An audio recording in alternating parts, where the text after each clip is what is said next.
নমস্কাৰ Assam competitive exam চেনেলটোলৈ আপোনালোক সকলোকে স্বাগতম জনাইছোঁ মই নীলাক্ষী ডেকাই আশা কৰোঁ আপোনালোকে সকলোৱে ভালে কুশলে আছে এক্সপিৰিয়েন্সৰ ৰিকুৱেষ্ট অনুসৰি আজি মই আপোনালোকৰ লগত এপিএছচিৰ ফৰেষ্ট ৰেঞ্জাৰ অপচনেল পেপাৰ ফৰেষ্ট্ৰিৰ ওপৰত আলোচনা কৰিবলৈ ওলাইছোঁ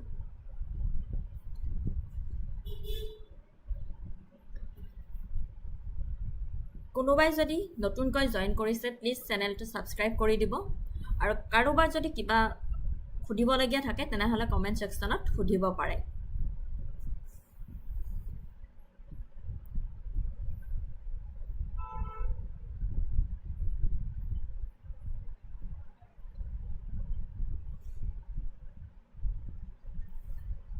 এপিএছচি ফৰেষ্ট ৰেঞ্জাৰৰ আপোনালোকেতো সিলেবাস গমেই পাইছে কেনেকুৱা কি সিলেবাস হয় কি পঢ়িব লাগিব সো মই আজি কভাৰ কৰিবলৈ ওলাইছো জেনাৰেল ফৰেষ্ট্ৰিৰ ওপৰত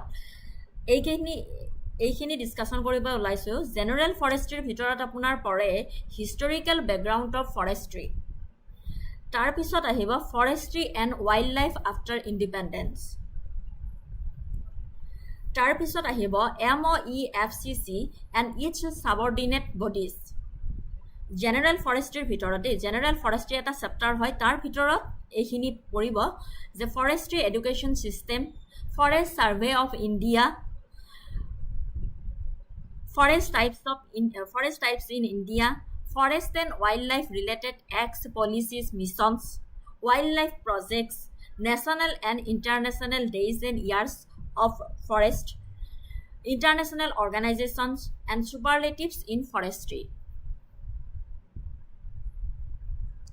এইখিনি জেনাৰেল ফৰেষ্ট্ৰি চেপ্টাৰ হয় চেপ্টাৰ 1 তাৰে ভিতৰত এইখিনি পঢ়িব আপোনাৰ historical background forestry and wild life after independence forestry education system forest survey of India forest types in India forest and wild life related acts policies missions এইবিলাকৰ ওপৰত পঢ়িব লাগিব আপোনালোকে wild life projects international organisation of forest superlatives in forestry আজি মই এইখিনিৰ ওপৰতে আপোনালোকৰ লগত ডিছকাশ্যন কৰিম সো আহিছো এতিয়া ক্লাছটোলৈ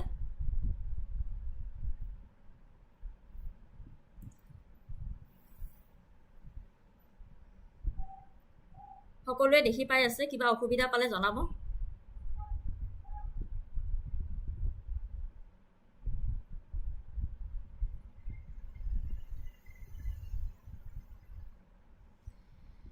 General Forestry Historical Background The historical background of Indian forestry is a journey marked by shifting priorities from ancient reverence and sustainable use to colonial exploitation and finally post-independence focus on conservation and community rights. It can be broadly divided into three major periods: ancient and medieval period, 18th century.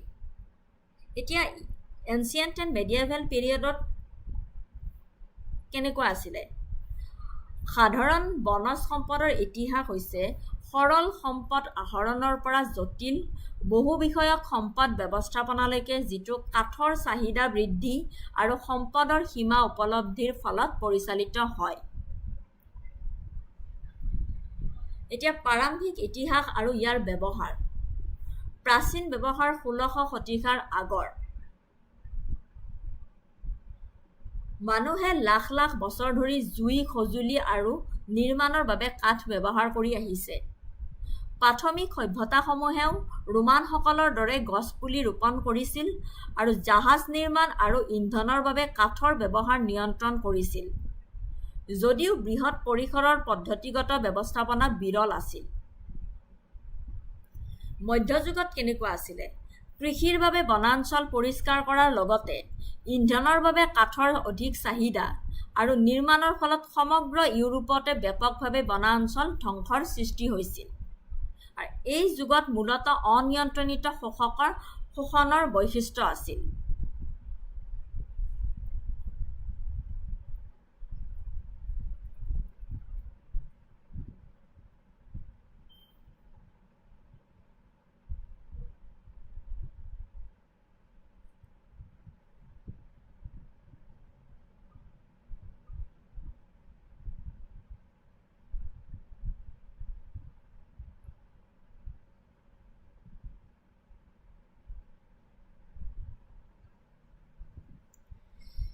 বৈজ্ঞানিক বনজ সম্পদৰ জন্ম 16 আৰু 18 শতিকাৰ ইউৰোপত বিশেষকৈ German ৰাষ্ট্ৰসমূহত কাঠৰ নাটনি জটিল হৈ পৰাৰ লগে লগে স্থায়ী উৎপাদন নিশ্চিত কৰিবলৈ পৰিচালনাৰ প্ৰয়োজনীয়তাৰ উন্মেষ ঘটিছিল।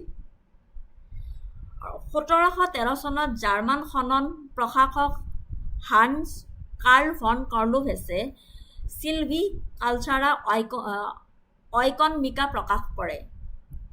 জাৰ্মান খনন প্ৰশাসক হান্স কাৰ্ল ভন কৰ্লোভেছে চিলভি কালচাৰা অইকনমিকা প্ৰকাশ কৰে, যাক প্ৰায়ে বনজ কৃষিৰ ওপৰত প্ৰথম বিস্তৃত গ্ৰন্থ হিচাপে কৃতিত্ব দিছিলে আৰু বনজ সম্পদত নাচালতিক কেইট বহন ক্ষমতাৰ ধাৰণাটোৰ উৎপত্তিৰ কৃতিত্ব দিয়া হৈছিলে।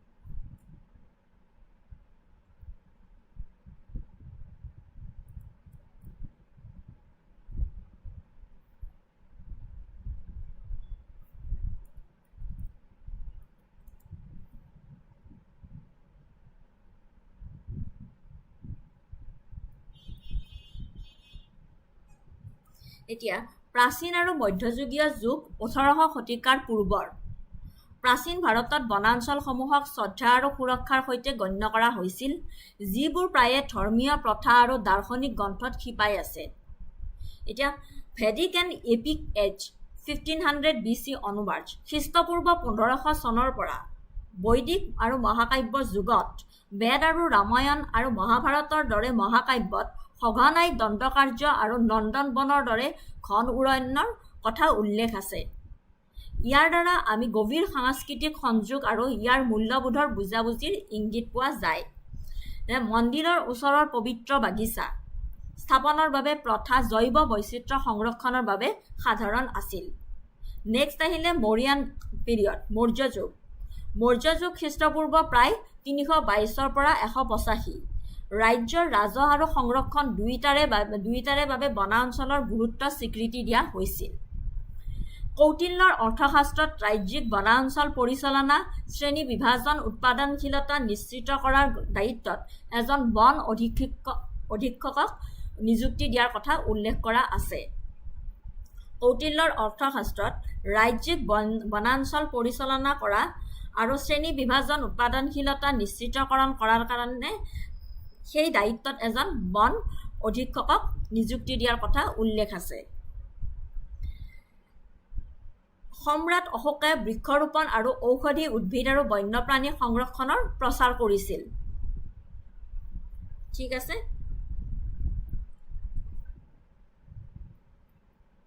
মেডিয়েভেল এৰা 11th পৰা 18th century।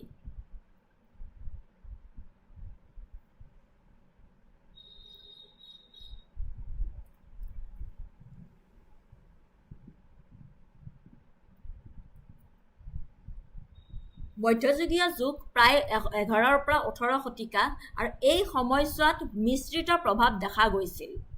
আকবৰৰ দৰে কিছুমান মোগল সম্ৰাটে গছপুলি ৰোপণৰ প্ৰতি আগ্ৰহী হোৱাৰ বাবে জনাজাত আছিল যদিও সংঘাতৰ সময়ত কাঠৰ প্ৰয়োজন, কৃষি সম্প্ৰসাৰণ, আশ্ৰয় আদিৰ বাবে বনা অঞ্চলৰ ওপৰত চাপ বাঢ়িছিল।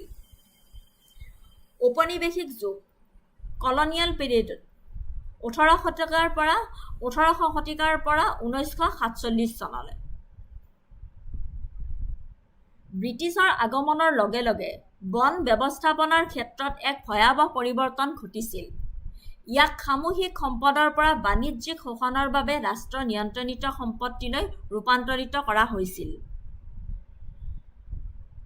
আৰ্লি এক্সপ্লইটেশ্যন, আৰম্ভণিৰ শোষণ, বনাঞ্চল ধ্বংসৰ প্ৰধান চালক আছিল ব্ৰিটিছ ৰয়েল নেভীৰ বাবে জাহাজ নিৰ্মাণৰ বাবে চেগুন আৰু অন্যান্য টেক্সেই কাঠৰ চাহিদা, আৰু পিছলৈ ৰেলৱে, স্লিপাৰৰ বাবে ইয়াৰ ফলত বিশেষকৈ মালাবাৰ উপকূলৰ দৰে সুলভ অঞ্চলত নিৰ্বিচাৰে বনবোৰ কাটি পেলোৱা হৈছিলে ফাউণ্ডেশ্যন অফ সাইণ্টিফিক ফৰেষ্ট্ৰী 1864 চনৰ পৰা দ্ৰুত বনাঞ্চল ধ্বংসৰ পৰিৱেশ আৰু অৰ্থনৈতিক বিপদক স্বীকাৰ কৰি ব্ৰিটিছ চৰকাৰে সংগঠিত বনজ প্ৰৱৰ্তন কৰে তেওঁলোকে ব্ৰিটিছে 1864 চনত ইম্পেৰিয়েল বন বিভাগ এটা স্থাপন কৰিছিল আৰু 1864 চনত জাৰ্মান বনকৰ্মী ছাৰ ডাইট্ৰিছ বেণ্ডিজক ভাৰতৰ প্ৰথম বন পৰিদৰ্শক হিচাপে নিযুক্তি দিয়া হয় এইটো মনত ৰাখিব ইয়াৰ ওপৰত কোৱেশ্চন সুধিব পাৰে 1864 চনত জাৰ্মান বনকৰ্মী ছাৰ ডাইট্ৰিছ বেণ্ডিজক ভাৰতৰ প্ৰথম পৰিদৰ্শক হিচাপে নিযুক্তি দিয়া হৈছিল বৈজ্ঞানিক বন ব্যৱস্থাপনা সীমা নিৰ্ধাৰণ আৰু কৰ্ম পৰিকল্পনাৰ প্ৰৱৰ্তনৰ বাবে তেওঁক ভাৰতীয় বন জগতৰ পিতৃ হিচাপে গণ্য কৰা হয়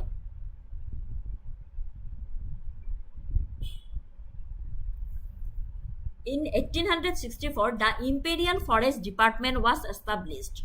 Sir Dietrich Bentis, a German forester, was appointed as the first Inspector General of Forest of India. He is considered the father of Indian forestry for introducing scientific forest management, demarcation and working plans. 1865 চনত আকৌ Indian forest act গঠন কৰা হয় ভাৰতীয় বন আইন বনজ সম্পদৰ ওপৰত ৰাষ্ট্ৰৰ একচেটিয়া অধিকাৰ দৃঢ়তাৰে ৰাষ্ট্ৰৰ নিয়ন্ত্ৰণ স্থাপন কৰা এইটোৱে আছিল প্ৰথম বৃহৎ আইন ভাৰতীয় বন আইন কেতিয়া স্থাপিত কৰা হৈছিল 1865 চনত 1865 আৰু এইখনেই প্ৰথম বৃহৎ আইন বুলি কৈছে তাৰ পিছত আহিলে 1878 ফৰেষ্ট এক্ট 1878 চনত বন আইন এখন আহিল এইখন আইন আছিল আকৌ অধিক ব্যাপক আইন যিয়ে বনাঞ্চল সমূহক সংৰক্ষিত বনাঞ্চল হিচাপে শ্ৰেণীভুক্ত কৰিছিল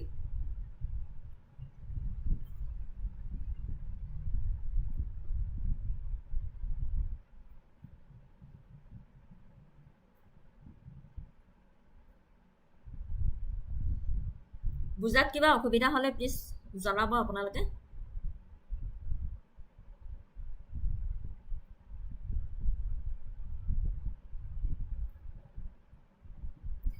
1865ত ভাৰতৰ প্ৰথমখন বন আইন আহিছিলে আৰু বনজ সম্পদৰ ওপৰত ৰাষ্ট্ৰৰ একচেটিয়া অধিকাৰ দৃঢ়তাৰে ৰাষ্ট্ৰৰ নিয়ন্ত্ৰণ স্থাপন কৰাটো আছিল প্ৰথম বৃহৎ আইন তাৰ পিছত আৰু এখন বন আইন আহিলে 1878ত forest act Indian forest act বন আইন আৰু এখন আহিলে এইখন বন আইন আছিল অধিক ব্যাপক আইন যিয়ে বনাঞ্চল সমূহক সংৰক্ষিত বনাঞ্চল হিচাপে শ্ৰেণীভুক্ত কৰিছিল ঠিক আছে এই সনগীতা মনত ৰাখিব 1864ত the imperial forest department was established 1864ত জাৰ্মান বনকৰ্মী ছাৰ ডাইট্ৰিছ বেণ্ডিজক ভাৰতৰ প্ৰথম বন পৰিদৰ্শক হিচাপে নিযুক্তি দিয়া হৈছিল আৰু 1865 চনত ভাৰতৰ প্ৰথমখন আইন আহিছিল বন আইন সেইখন আছিল আপোনাৰ বনজ সম্পদৰ ওপৰত ৰাষ্ট্ৰৰ একচেটিয়া অধিকাৰ দৃঢ়তাৰে ৰাষ্ট্ৰৰ নিয়ন্ত্ৰণ স্থাপন কৰাটো তাৰ পিছত আহিছিল আৰু এখন বন আইন 1878 চনত সেইখন আছিল ব্যাপক আইন যিয়ে বনাঞ্চল সমূহক সংৰক্ষিত বনাঞ্চল হিচাপে শ্ৰেণীভুক্ত কৰিছিল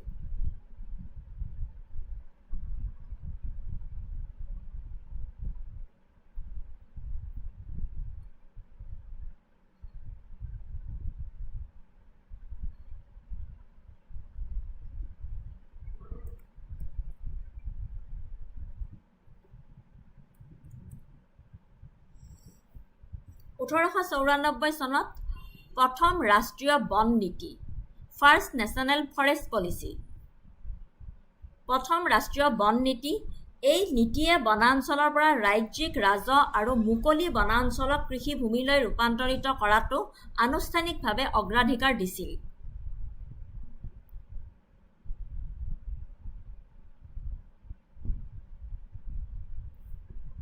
আৰু প্ৰাথমিক উদ্দেশ্যক জনসাধাৰণৰ সুবিধা বুলি ঘোষণা কৰা হৈছিল যদিও সাম্ৰাজ্যবাদী স্বাৰ্থৰ সেৱাৰ বাবে ইয়াক সংকীৰ্ণভাৱে সংজ্ঞায়িত কৰা হৈছিল। 1894 চনত প্ৰথম ৰাষ্ট্ৰীয় বন নীতি Indian first national forest policy গঠন কৰা হৈছিল। এই নীতিখনে বনাঞ্চলৰ পৰা ৰাজ্যিক ৰাজহ আৰু মুকলি বনাঞ্চলক কৃষিভূমিলৈ ৰূপান্তৰিত কৰাটো আনুষ্ঠানিকভাৱে অগ্ৰাধিকাৰ প্ৰদান কৰি স্থানীয় জনগোষ্ঠীসমূহক অধিক প্ৰান্তীয়কৰণ কৰিছিল। প্ৰাথমিক উদ্দেশ্যক জনসাধাৰণৰ সুবিধা বুলি কৈছিলে যদিও কিন্তু সাম্ৰাজ্যবাদী স্বাৰ্থৰ সেৱাৰ বাবে ইয়াক সংকীৰ্ণভাৱে সংজ্ঞায়িত কৰা হৈছিল। এতিয়া আহিলে 1906 চনত forest research institute was established at Dehradun for education and research. Important হয়, মনত ৰাখিব, চনটো মনত ৰাখিব। আৰু শিক্ষা আৰু গৱেষণাৰ বাবে দেৰাদুনত বন গৱেষণা প্ৰতিষ্ঠান প্ৰতিষ্ঠা কৰা হৈছিল।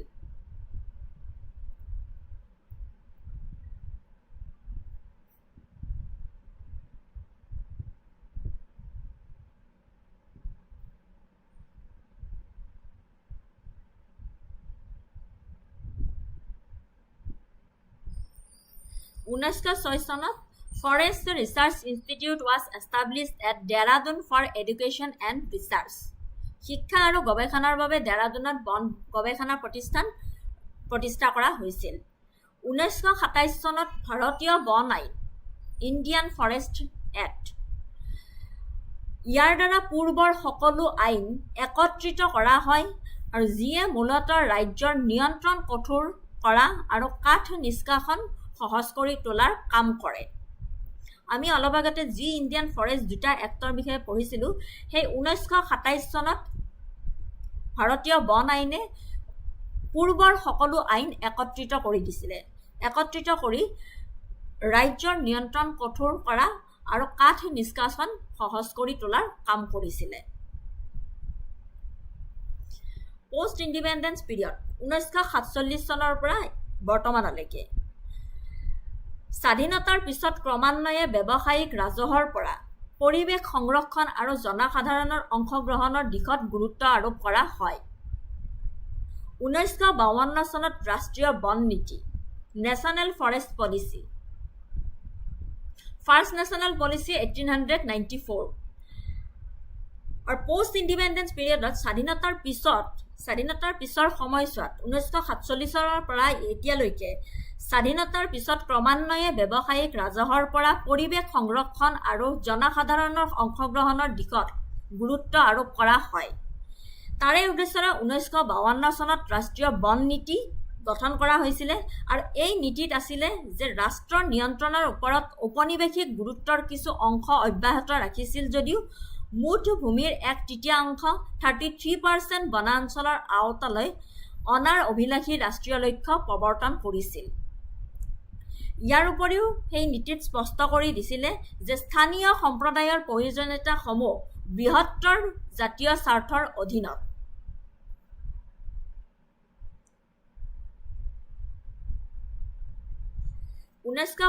চনৰ ৰাষ্ট্ৰীয় বন নীতিত এই নীতিয়ে ৰাষ্ট্ৰ নিয়ন্ত্ৰণৰ ওপৰত ঔপনিৱেশিক গুৰুত্বৰ কিছু অংশ অব্যাহত ৰাখিছিল যদিও মুঠ ভূমিৰ 1/3 33% বনাঞ্চলৰ আওতালৈ অনাৰ অভিলাষী ৰাষ্ট্ৰীয় লক্ষ্য প্ৰৱৰ্তন কৰিছিল।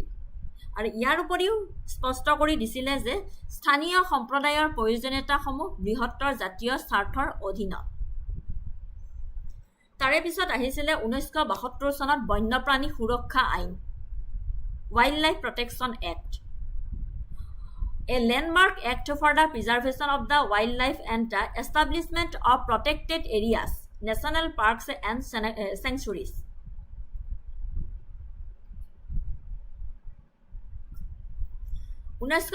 চনৰ বন্যপ্ৰাণী সুৰক্ষা আইনত বন্যপ্ৰাণী সংৰক্ষণ আৰু সংৰক্ষিত অঞ্চল, ৰাষ্ট্ৰীয় উদ্যান আৰু অভয়াৰণ্য স্থাপনৰ বাবে এক লেণ্ডমাৰ্ক আইন।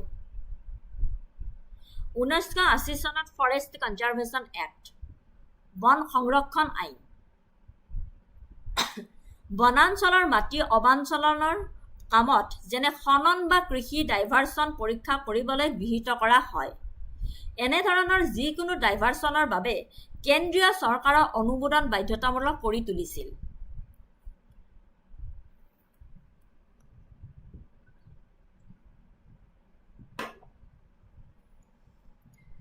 ঊনৈছশ 52 চনত ৰাষ্ট্ৰীয় বন নীতি, 1972 চনত বন্যপ্ৰাণী সুৰক্ষা আইন আৰু 1980 চনত বন সংৰক্ষণ আইন বনাঞ্চলৰ মাটি অবাঞ্ছনৰ কামত যেনে খনন বা কৃষি ডাইভাৰচন পৰীক্ষা কৰিবলৈ গৃহীত কৰা হৈছিলে এই আইনখন 1980 চনত। আৰু এনেধৰণৰ যিকোনো ডাইভাৰচনৰ বাবে কেন্দ্ৰীয় চৰকাৰৰ অনুমোদন বাধ্যতামূলক কৰি তুলিছিল।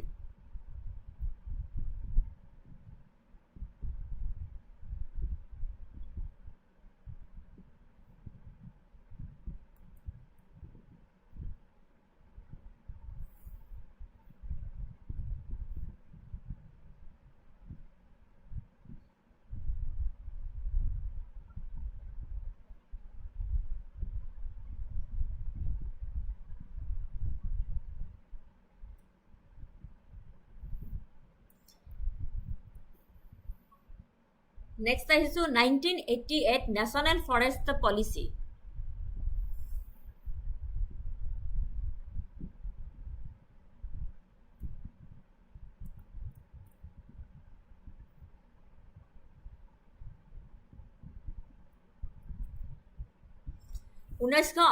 চন ৰাষ্ট্ৰীয় বন নীতি। ইয়াৰ ফলত এক ভয়ংকৰ পৰিৱৰ্তন ঘটিছিল। পৰিৱেশৰ স্থিতিশীলতা আৰু পৰিৱেশ ভাৰসাম্যতাক ৰাজহ উৎপাদনৰ ওপৰত স্থান দিয়া হৈছিল। প্ৰাথমিক উদ্দেশ্য সংৰক্ষণ আৰু ইন্ধন কাঠ, পশুখাদ্য আৰু সৰু কাঠৰ বাবে গ্ৰাম্য আৰু জনজাতীয় জনসংখ্যাৰ সত্য প্ৰয়োজনীয়তা পূৰণৰ দিশলৈ স্থানান্তৰিত কৰা হয়। 1990 চনত বনাঞ্চলৰ সুৰক্ষা আৰু পৰিচালনাত সম্প্ৰদায়ৰ অংশগ্ৰহণক উৎসাহিত কৰি যুটীয়া বন ব্যৱস্থা কাৰ্যসূচী প্ৰৱৰ্তন কৰা হৈছিলে। আৰু 2006 চনত Scheduled Tribes and Other Traditional Forest Dwellers, 2006 চনত অনুসূচিত জনজাতি আৰু অন্যান্য পৰম্পৰাগত বনবাসী বন অধিকাৰৰ স্বীকৃতি আইন FRA।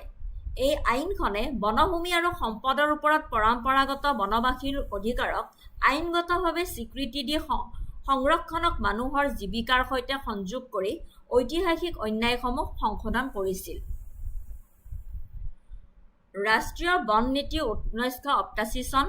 ইয়াৰ ফলত এক ভয়ংকৰ পৰিৱৰ্তন ঘটিছিলে। পৰিৱেশৰ স্থিতিশীলতা আৰু পৰিৱেশ ভাৰসাম্যতাক ৰাজহ উৎপাদনৰ ওপৰত স্থান দিয়া হৈছিল। প্ৰাথমিক লক্ষ্য সংৰক্ষণ আৰু ইন্ধন কাঠ, পশুখাদ্য, সৰু কাঠৰ বাবে গ্ৰাম্য আৰু জনজাতীয় জনসংখ্যাৰ সত্য প্ৰয়োজনীয়তা পূৰণৰ দিশলৈ স্থানান্তৰিত কৰা হৈছিলে। 1990 চনত জইণ্ট ফৰেষ্ট মেনেজমেণ্ট প্ৰগ্ৰেম বনাঞ্চল সুৰক্ষা আৰু পৰিচালনাত সম্প্ৰদায়ৰ অংশগ্ৰহণক উৎসাহিত কৰি যুটীয়া বন ব্যৱস্থাপনা কাৰ্যসূচী প্ৰৱৰ্তন কৰা হৈছিলে। 2006 চনত অনুসূচিত জনজাতি আৰু অন্যান্য পৰম্পৰাগত বনবাসী আইন। এই আইনখনে বনভূমি আৰু সম্পদৰ ওপৰত পৰম্পৰাগত বনবাসীৰ অধিকাৰক আইনগতভাৱে স্বীকৃতি দি সংৰক্ষণক মানুহৰ জীৱিকাৰ সৈতে সংযোগ কৰি ঐতিহাসিক অন্যায়সমূহ সংশোধন কৰিছিল। বুজিব পাৰিছে? This Act corrected historical injustices by legally recognizing the rights of traditional forest dwellers over forest land and resources, linking conservation with the livelihoods of people.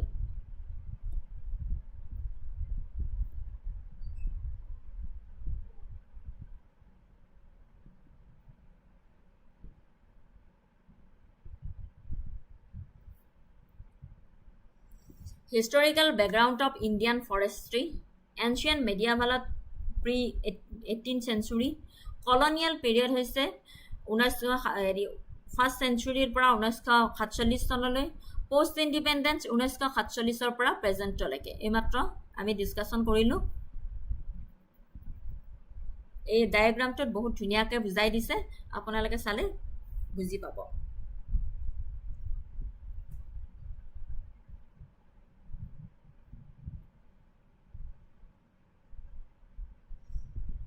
Already এইমাত্ৰ যিখিনি ডিছকাশ্যন কৰি আহিলোঁ সেইখিনিয়ে সেই হেৰি ডায়েগ্ৰামটোত পুৰা ধুনীয়াকৈ দেখাই দিছে।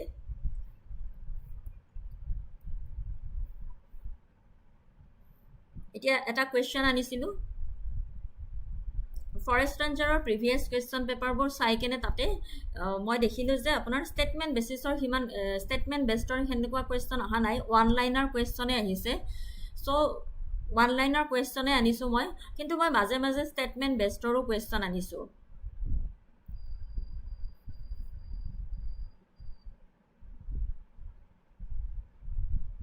The introduction of scientific forestry in India is principally credited to which individual appointed as the first Inspector General of Forest in 1864?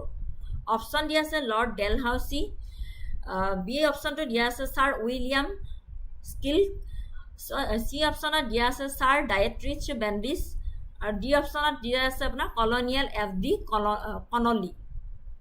Connolly. The introduction of scientific forestry in India is principally credited to which individual appointed as the first Inspector General of Forest in 1864? মই অলপ আগতে প্ৰথমতে discussion কৰিছোঁৱে, ইয়াৰে correct এনচাৰটো হ'ল option C, sir Dietrich বেণ্ডিছ।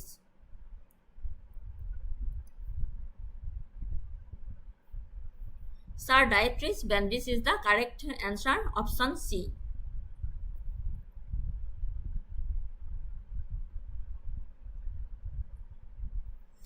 এতিয়া scientific forestry significance. This refers to the systematic, organized and technical management of forest for sustainable yield, including working plans, demarcation and regulation of felling. Before 1864, the British approach was largely unplanned destructive commercial exploitation. First Inspector General of Forest 1864. This was officially position created by the British government. Lord Dalhousie's administration paved the way to establish and head the new Imperial Forest Department, marking the beginning of organized state forestry. Sir Dietrich Brandis. Sir Dietrich Brandis, a German botanist and forester, was the key figure.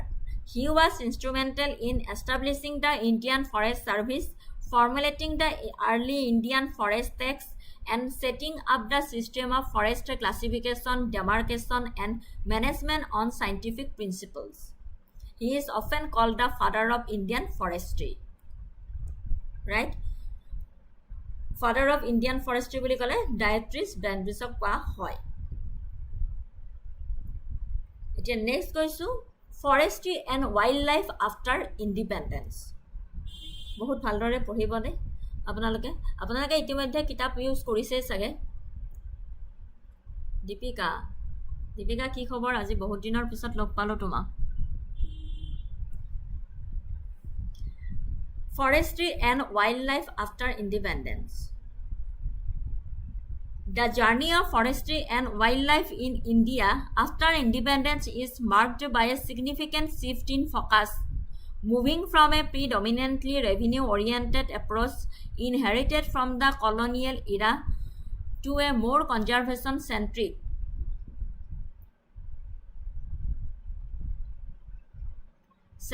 and participatory paradigm. This evolution was driven by growing ecological concerns, increasing pressures on natural resources, and the recognition of forest-dependent communities' rights. দীপিকাৰ নামেৰে যিহেতু আহিছে মই দীপিকা বুলি obviously ভাবি ল'ম ন। Forestry after independence. Post 1947, Indian forestry traditional through several phases reflecting changing national priorities.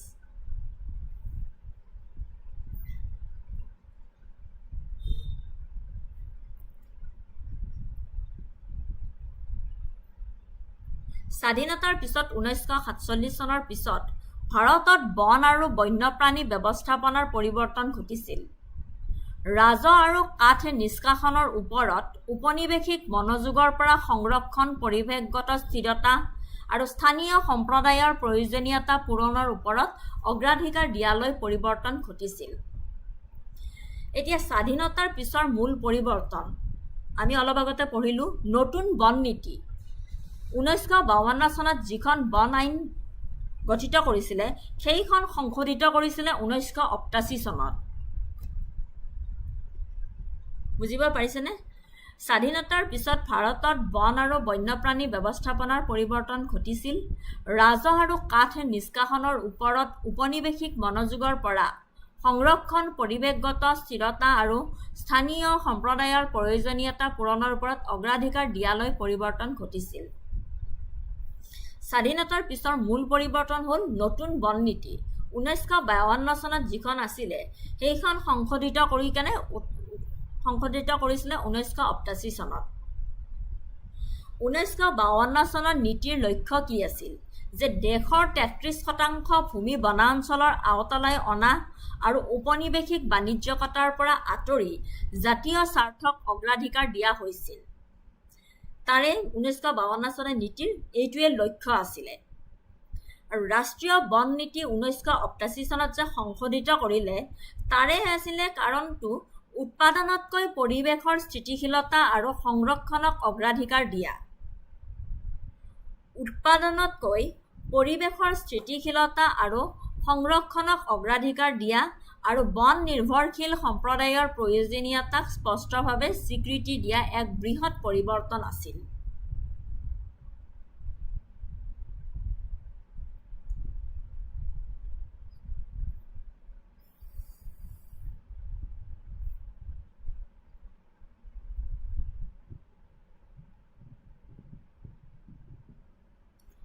42nd Constitutional Amendment 1976.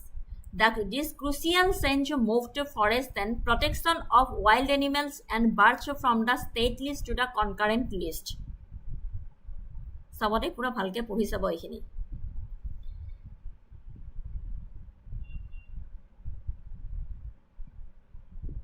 Optional subject paper খিনি descriptive হয় নে objective মই তোমাৰ last year 2023 চনৰ পেপাৰ দেখিছিলো সেইখন তোমাৰ হেৰি আহিছিলে objective আহিছিলে অমৃত বিশ্বাস objective আহিছিলে optional পেপাৰখন 2023 চনত যিখন লাষ্ট হৈ গৈছিলে নেকি 2022 নে 23 ত সেইখন তোমাৰ objective আছিলে 42nd Constitutional Amendment 1976 this crucial change moved to forest and protection of wild animals and birds from the state list to the concurrent list. This allowed the central government to legislate and enforce conservation measures more effectively across states. Constitutional Directives Article 48A mandated the state to protect and improve the environment and safeguard forest and wildlife. Eto apanaloke pohise article of politics and Article 51(8) koisile fundamental duty imposed a duty on every citizen to protect and improve the natural environment. Amrit Biswas buji paisa optional paper objective ahisile. Forest Conservation Act 1980 FCA enacted to check the rampant diversion of forest land and non-forest purposes.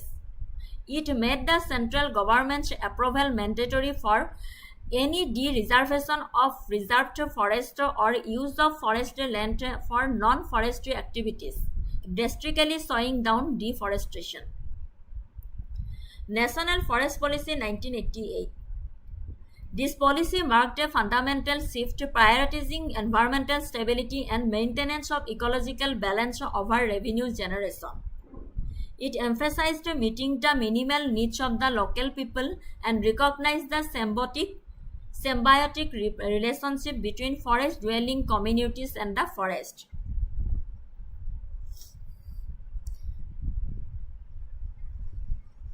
Welcome. Haldore preparation kora. Participatory Management and Rights 1990s to present 1990 চনৰ পৰা এতিয়া বৰ্তমানলৈকে এখিনি কি কয় Participatory Management and Rights Joint Forest Management Forest Rights Act 2006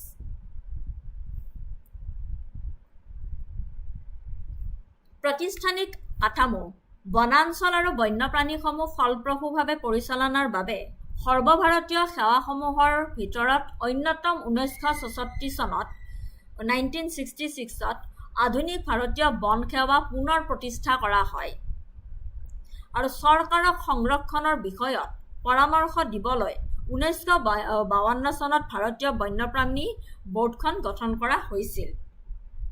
এইটো আমি আগতেই পঢ়িছোঁ আৰু এই 1952 চনত যিখন আইন গঠন কৰা হৈছিল সেইখন সংশোধিত কৰি কেনে 1988 চনত সংশোধিত কৰা হৈছিলে।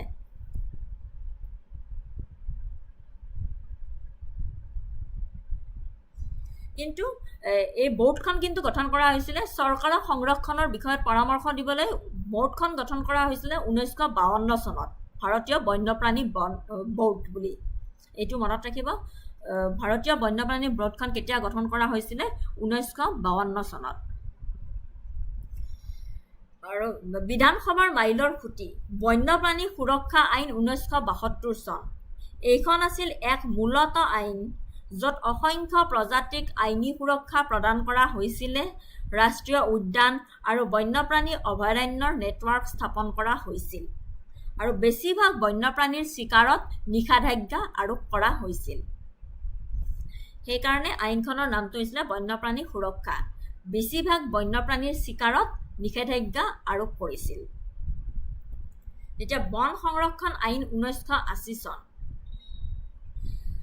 ইয়াৰ দ্বাৰা বনাঞ্চল ধ্বংস কঠোৰভাৱে সীমিত কৰি অবনভূমি অবাঞ্চলৰ উদ্দেশ্যৰে অন্য দিশলৈ স্থানান্তৰিত কৰাৰ বাবে কেন্দ্ৰীয় চৰকাৰৰ অনুমোদন বাধ্যতামূলক কৰি তুলিছিল। আৰু 2006 চনত অনুসূচিত জনজাতি আৰু অন্যান্য পৰম্পৰাগত বনবাসী বন অধিকাৰৰ স্বীকৃতি আইন 2006 বনবাসী সম্প্ৰদায়ৰ অধিকাৰ আৰু সংৰক্ষণত তেওঁলোকৰ পৰম্পৰাগত ভূমিকাক স্বীকৃতি দিয়াৰ ক্ষেত্ৰত এইটো আছিল মূল পদক্ষেপ।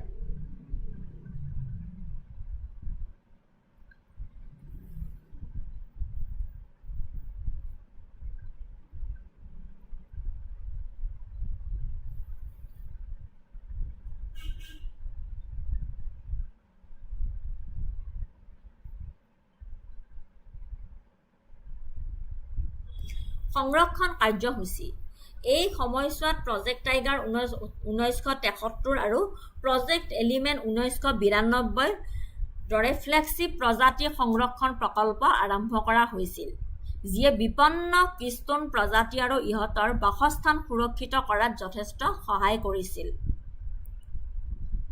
মূলতঃ স্বাধীনতাৰ পিছৰ নীতিৰ বিকাশ ঘটিছিল।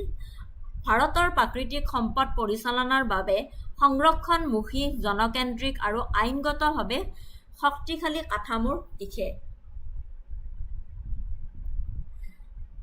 এই সংৰক্ষণ কাৰ্যসূচীত প্ৰজেক্ট টাইগাৰ আৰু প্ৰজেক্ট এলিফেণ্ট ফ্লেগশ্বিপ প্ৰজাতি সংৰক্ষণ প্ৰকল্প আৰম্ভ কৰা হৈছিল। প্ৰজেক্ট টাইগাৰ 1973 চনত আৰু প্ৰজেক্ট এলিফেণ্ট 1992 চনত। মনত ৰাখিব।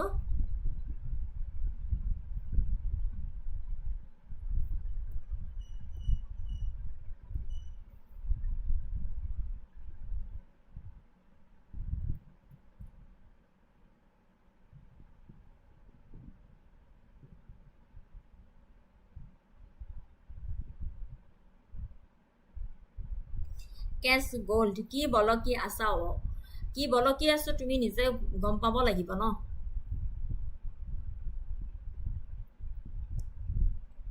কণ্টেণ্টৰ ওপৰত লিখি আনিছোঁ, কিহৰ ওপৰত ক্লাছ লৈছোঁ। চ' তুমি গম পাব লাগিছিলে যে কিহৰ ওপৰত বলকি আছো, হয়নে?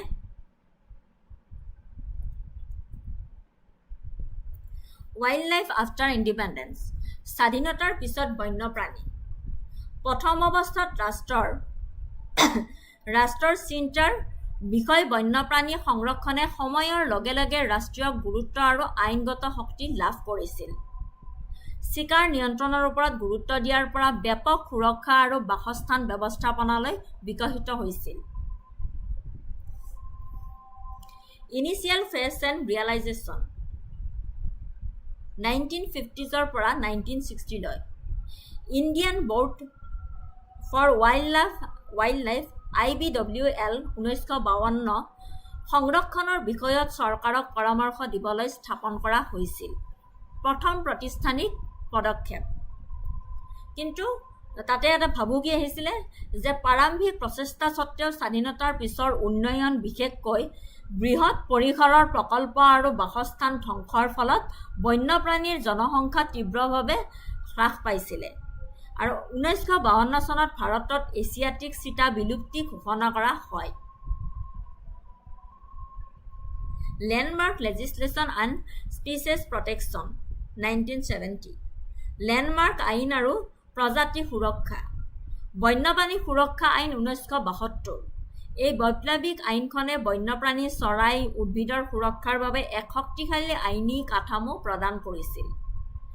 মূল বৈশিষ্ট্যসমূহৰ ভিতৰত আছে চিকাৰ নিষিদ্ধ কৰা, সংৰক্ষিত অঞ্চল, ৰাষ্ট্ৰীয় উদ্যান, বন্যপ্ৰাণী অভয়াৰণ্য স্থাপনৰ বাবে আইনী ব্যৱস্থা কৰা, কেন্দ্ৰীয় চিৰিয়াখানা কৰ্তৃপক্ষ আৰু অন্যান্য সংস্থাসমূহৰ সংবিধান, বিভিন্ন মাত্ৰাৰ সুৰক্ষাৰ বাবে প্ৰজাতিৰ সময়সূচী নিৰ্ধাৰণ কৰা।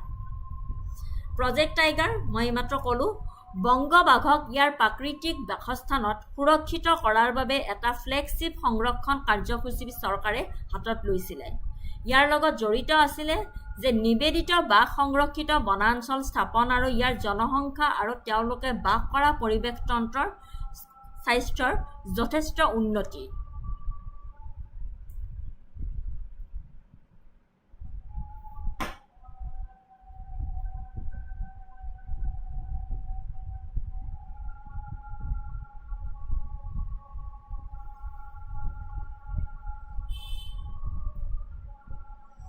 Expanding scope and modern conservation 1980s to present.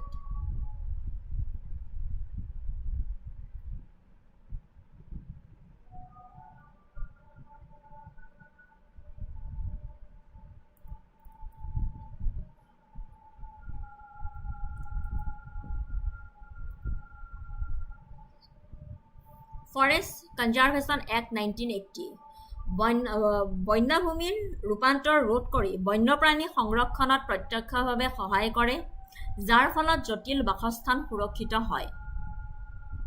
Project elephant 1992 হাতী, ইহঁতৰ বাসস্থান আৰু কৰিডৰৰ সুৰক্ষিত কৰাৰ বাবে আৰু মানুহ-হাতী সংঘাতৰ সমাধানৰ বাবে আৰম্ভ কৰা হৈছিলে এইটো প্ৰজেক্ট এলিফেণ্টটো।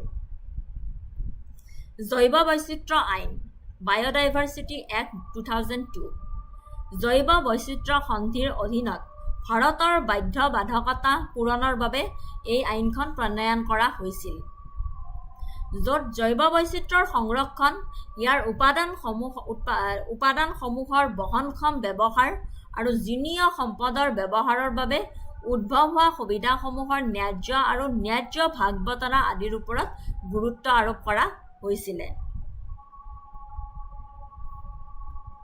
পৰিৱেশ তন্ত্ৰৰ পদ্ধতি, আধুনিক সংৰক্ষণত কুমিৰ, গড়, নিয়ৰ, নাহৰফুটুকী আৰু সাগৰীয় কচ্ছপৰ দৰে বিভিন্ন পৰিৱেশ তন্ত্ৰ আৰু প্ৰজাতিৰ বাবে কাৰ্যসূচী অন্তৰ্ভুক্ত কৰা হয় আৰু সংৰক্ষিত অঞ্চলৰ ওপৰত মানুহৰ নিৰ্ভৰশীলতা হ্ৰাস কৰিবলৈ পৰিৱেশ উন্নয়নৰ ওপৰত গুৰুত্ব আৰোপ কৰা হয়।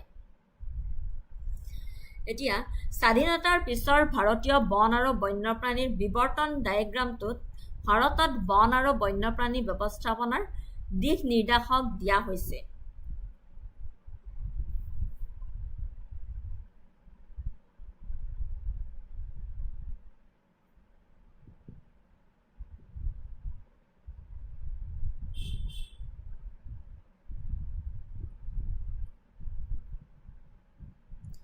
এইটো Evaluation of Forestry and Wildlife in India Post-Independence 1947 onwards. Phase 1 আছিলে Revenue and Development Focus 1947 to 1970s. 1952 চনত National Forest Policy কৈছিলো, মূল ভূমিৰ পৰা 33% forest cover. Still Commercial Focus 1952 Indian Board for Wildlife established. Large-scale forest diversion for river valley projects and industry. Phase 2 দেখাইছে Legislative and Conservation Focus 1970 পৰা 1980s.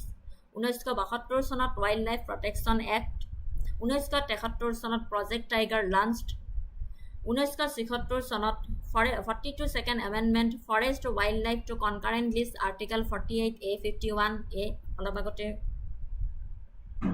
পঢ়িছিলো 1980s Forest Conservation Act Central Approval for Non-Forest Use 1988 National Forest Policy Shift to Ecological Balance and Local Needs Fast Street Participatory Management and Rights 1990s present 1990s Joint Forest Management 1992 চনত Project Elephant launched 2002 চনত Biological Diversity Act Conservation and Sustainable Use of Biodiversity 2006 চনত Forest Right Act Recognition of Rights of Forest Dwellers and Outcome Increase Protected Area Network National Parks and Sanctuaries Stably increasing populations of case species যেনে tiger, rhino shift from state monolith to collaborative forest governance ঠিক আছে মই এইখিনিত অলপ picture ডায়াগ্ৰামটো অকমান কাট খোৱা বাবে next স্লাইডখনত ভালদৰে দেখুৱাই দিছো সেইকাৰণে দুবাৰ আনিব লগিয়া হ'ল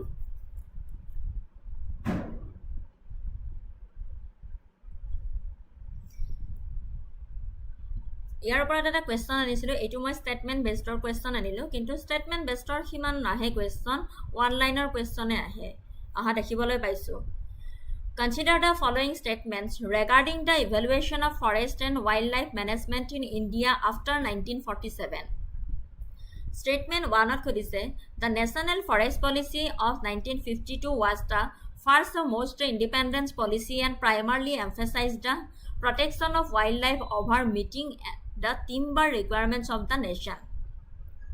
Second statement could say the 42nd constitutional amendment moved forest from the state list to the concurrent list, empowering the central government to enact laws like the Forest Act. Statement 3 could say the Forest Conservation Act 1980s mandates that any proposal for the diversion of forest land for non-forest purposes requires the prior approval of the central government. The Forest Right Act 2006 recognizes only the individual forest rights of scheduled tribes and does not include provisions for community forest rights or rights over minor forest produce. Which of the statements given above is oblique are correct? So, Palandokori correct answer to sound option B, second and third statement to Fuddha. A kihor karone Fuddha hoy আর কিহৰ statement 1 two কিহৰ কাৰণে ৰং হয় মই ইয়াতে দেখাই দিছো explanation দি দিছো আপোনালোকে পঢ়ি চালে বুজি পাব স্টেটমেন্ট 1 টু ইনকাৰেক্ট হয় স্টেটমেন্ট 2 and 3 টু কাৰেক্ট এতিয়া হিসু Ministry of Environment, Forest, Climate Change and its subordinated bodies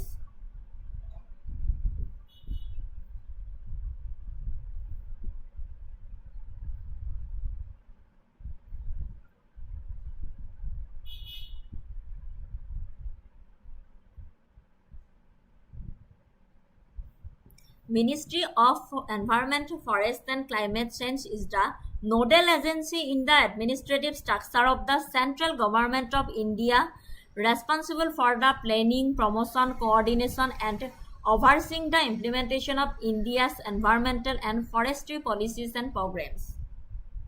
Yare function and objectives kini sabo important hoy conservation and survey, pollution control, afforestation, environmental protection and wildlife conservation,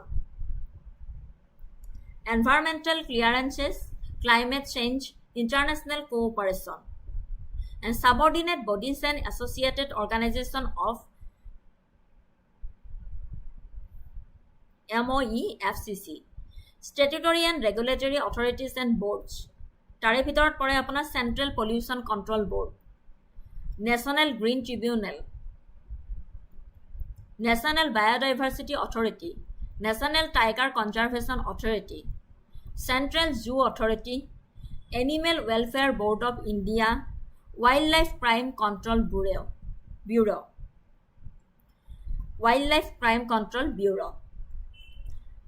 Second to hold Survey and Research Organization. Tare bhitorat ako pore apunar Botanical Survey of India,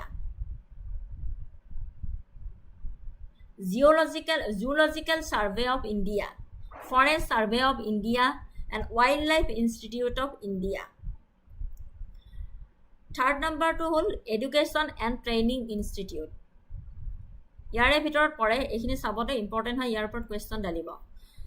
Indian Council of Forestry Research and Education. Indira Gandhi National Forest Academy. Where it is located? Indira Gandhi National Forest Academy. Indira Gandhi National Forest Academy Court. Where it is located?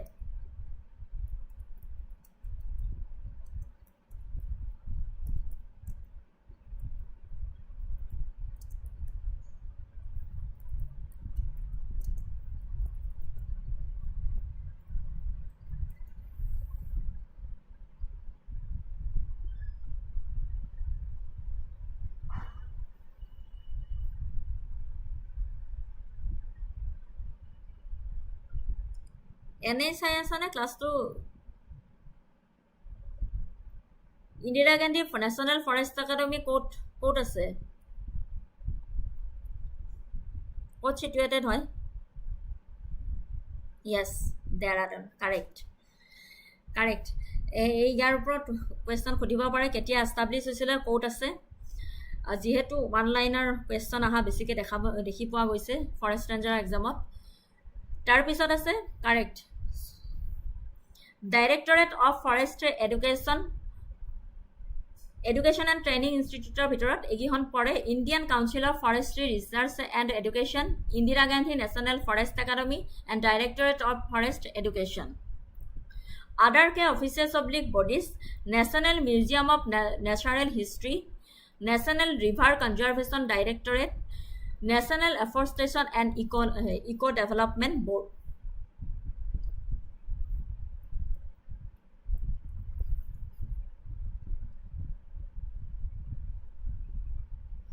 পৰিৱেশ বন আৰু জলবায়ু পৰিৱৰ্তন মন্ত্ৰালয়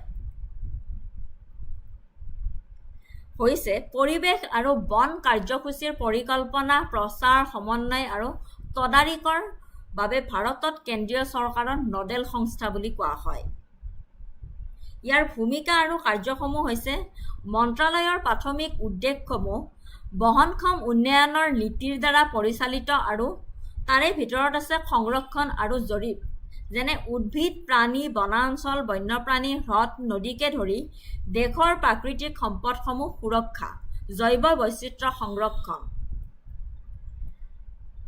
প্ৰদূষণ নিয়ন্ত্ৰণ, বায়ু, পানী আৰু মাটি প্ৰদূষণ প্ৰতিৰোধ আৰু নিয়ন্ত্ৰণ প্ৰায়ে নিয়ন্ত্ৰণ সংস্থাৰ সৈতে সমন্বয়ত, বনজ সম্পদ, বনানীকৰণৰ প্ৰসাৰ, অৱক্ষয়িত অঞ্চলৰ পুনৰুৎপাদন আৰু তিনিটা সৰ্বভাৰতীয় সেৱাৰ ভিতৰত অন্যতম ভাৰতীয় বন সেৱা IFS প্ৰশাসন কৰা।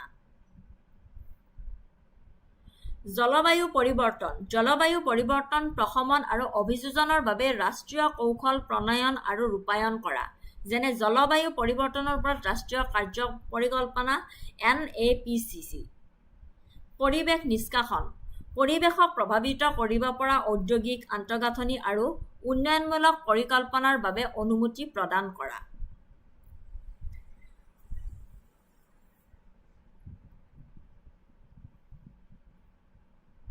পশু কল্যাণ, জীৱ-জন্তুৰ কল্যাণ নিশ্চিত কৰা। আন্তঃৰাষ্ট্ৰীয় নডেল এজেন্সি, ৰাষ্ট্ৰসংঘৰ পৰিৱেশ কাৰ্যসূচী যাক UNEP বুলি কোৱা হয়, পেৰিছ চুক্তিৰ দৰে সন্ধিৰ লগত বহুপক্ষীয় পৰিৱেশ সংস্থাৰ বাবে ভাৰতৰ নডেল এজেন্সি হিচাপে কাম কৰা। পশু কল্যাণ, জীৱ-জন্তুৰ কল্যাণ নিশ্চিত কৰা। আন্তঃৰাষ্ট্ৰীয় নডেল এজেন্সি ৰাষ্ট্ৰসংঘৰ পৰিৱেশ কাৰ্যসূচী আৰু পেৰিছ চুক্তিৰ দৰে সন্ধিৰ দৰে বহুপক্ষীয় পৰিৱেশ সংস্থাৰ বাবে ভাৰতৰ নডেল এজেন্সি হিচাপে কাম কৰা।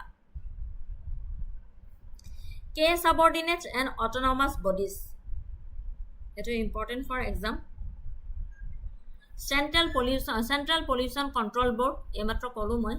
National tiger conservation, national biodiversity authority, Forest Survey of India, Wildlife Institute of India, Zoological Survey of India, and Central Zoo Authority and National Green Tribunal. Kendriya Pradushan Board, Niyantron Board, CPCB. তাৰেতো কাম হ'ব আপোনাৰ কি প্ৰদূষণ নিয়ন্ত্ৰণ বায়ু পানী নিৰীক্ষণ আৰু মানদণ্ড নিৰ্ধাৰণৰ বাবে দায়বদ্ধ বিধিগত সংস্থা আৰু ৰাষ্ট্ৰীয় বাঘ সংৰক্ষণ কৰ্তৃপক্ষ বাঘ সংৰক্ষণৰ বাবে বিধিগত সংস্থা আৰু প্ৰকল্প বাঘৰ তদাৰক দিয়া আৰু ৰাষ্ট্ৰীয় জৈৱ বৈচিত্ৰ্য কৰ্তৃপক্ষ যিটো তোমাৰ নেশ্যনেল বায়োডাইভাৰ্চিটি অথৰিটি তাৰে কাম হ'ল জৈৱ বৈচিত্ৰ্য আইন 2002 কাৰ্যকাৰী কৰাৰ বাবে বিধিগত স্বায়ত্তশাসিত সংস্থা এটা ভাৰতীয় বন জৰীপ FSI বন সম্পদৰ জৰীপ কৰে আৰু দ্বিবাৰ্ষিক বন অৱস্থাৰ প্ৰতিবেদন প্ৰকাশ কৰে ৱাইল্ডলাইফ ইনষ্টিটিউট অফ ইণ্ডিয়া বন্যপ্ৰাণী সংৰক্ষণ ব্যৱস্থাপনাৰ গৱেষণা প্ৰশিক্ষণ আৰু একাডেমিক কাৰ্যসূচী ভাৰতীয় প্ৰাণী বিজ্ঞান জৰীপ zoological survey of India GSI বুলি কয় তাৰে কাম হৈছে আপোনাৰ ভাৰতীয় উদ্ভিদ জৰীপ আৰু দেশৰ প্ৰাণী আৰু ফুলৰ সম্পদৰ ওপৰত ক্ৰমে জৰীপ আৰু গৱেষণা কেন্দ্ৰীয় চিৰিয়াখানা প্ৰাধিকৰণ চেন্ট্ৰেল জু অথৰিটি তাৰে কাম হ'ল আপোনাৰ ভাৰতত চিৰিয়াখানাৰ কাম-কাজ চোৱা-চিতা কৰিবলৈ এটা বিধিগত সংস্থা ৰাষ্ট্ৰীয় সেউজ ন্যায়াধিকৰণ যিটো তোমাৰ নেশ্যনেল গ্ৰীণ ট্ৰিবিউনেল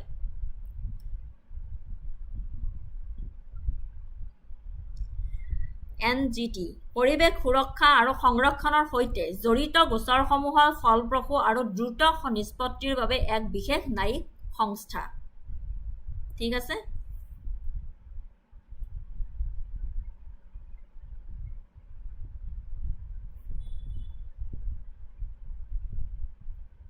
এতিয়া এটা কোৱেশ্চন আনিছিলো which statutory body under the MOEFCC is primarily responsible for enforcing national standards for pollution control and monitoring environmental quality across India. Option A খুদিছে Central Pollution Control Board, B খুদিছে National Green Tribunal, C খুদিছে National Tiger Conservation Authority, Option D খুদিছে Wildlife Institute of India.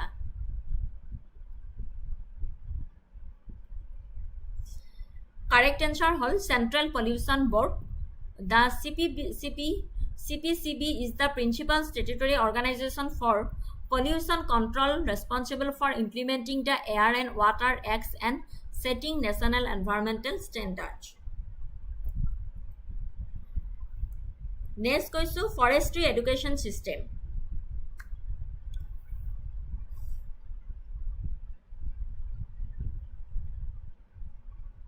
Yes, দেৰিকে দিলা সুমন আকৌ দি কেনে delete কিয় কৰি দিছা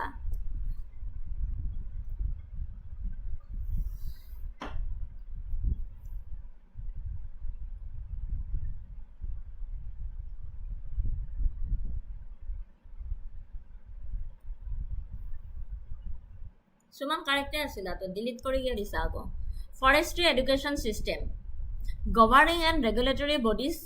The forestry education system in India is a well-structured and evolving system managed primarily by key national bodies offering professional training at various levels to meet the country's diverse forestry and natural resources management needs. It is governing and regulatory bodies. Indian Council of Forestry Research and Education, apex body. ICFRE is an autonomous organization under the Ministry of Environment, Forest and Climate Change, Government of India. It is the apex body for forestry research and education in the country. Role hoito is a impartial education. It operates the Forest Research Institute, Dehradun, which is a deemed university offering postgraduate and doctoral programs. Promotes quality. It promotes forestry education in other universities by providing financial support, granting aid for strengthening infrastructure, teaching, research facilities. Accreditation. ICFRE undertakes the accreditation of universities, colleges, offering forestry education to maintain standards of teaching and academic activities. Research and extension. It coordinates and promotes forestry research, extension, and the development of technically qualified human resources. Second আহিলে Indian Council of Agricultural Research, ICAR বুলি যে কয়, তাৰে role হৈছে many colleges and faculties of forestry are established within the state agricultural university which fall under the ICAR system. These universities offer accredited forestry degree programs and contribute significantly to the total output of forestry professionals. Directorate of Forest Education. Training for Service, DFE, also under the MOEFCC, focuses on imparting training to in-service officers such as state forest service officers and forest range officers essential for the administrative and technical management of forest department. তোমালোকে যেটো exam দিব গৈ আছে forest range হেতু এই 3rd number ইটোৰ ভিতৰতে আহে Academic levels and degrees. Forestry courses in India are offered across undergraduate, postgraduate, and doctoral levels covering both traditional and modern aspects of forest and natural resource management. Undergraduate degree BSc Forestry Honours, duration 4 years, general eligibility 10+2, higher secondary in science stream, physics, chemistry, biology, and agriculture. Focus specialization example di disu fundamentals of silviculture, dendrology, forest ecology, wildlife management, forest maturation, and agroforestry. Postgraduate MSc Forestry 2 years hoy, BSc in Forestry or a relevant science discipline, agriculture, horticulture, botany, specialization in areas like silviculture, agroforestry, forest generic resource, wood science and technology, environmental management, and forest products utilization. Doctoral ase PhD Forestry 3 to 6 years duration, MSc in a relevant forestry and elite discipline hobo lagibo, advanced research in specialized fields contributing new scientific knowledge and policy inputs, and other courses diploma only, PG diploma and certification courses duration 1 month to 2 years. Class 12 and class 12 varies, class 10 12 to bachelor's degree lage. Specialization over aromatic technology, wood science, and specialized aspects for field functionaries.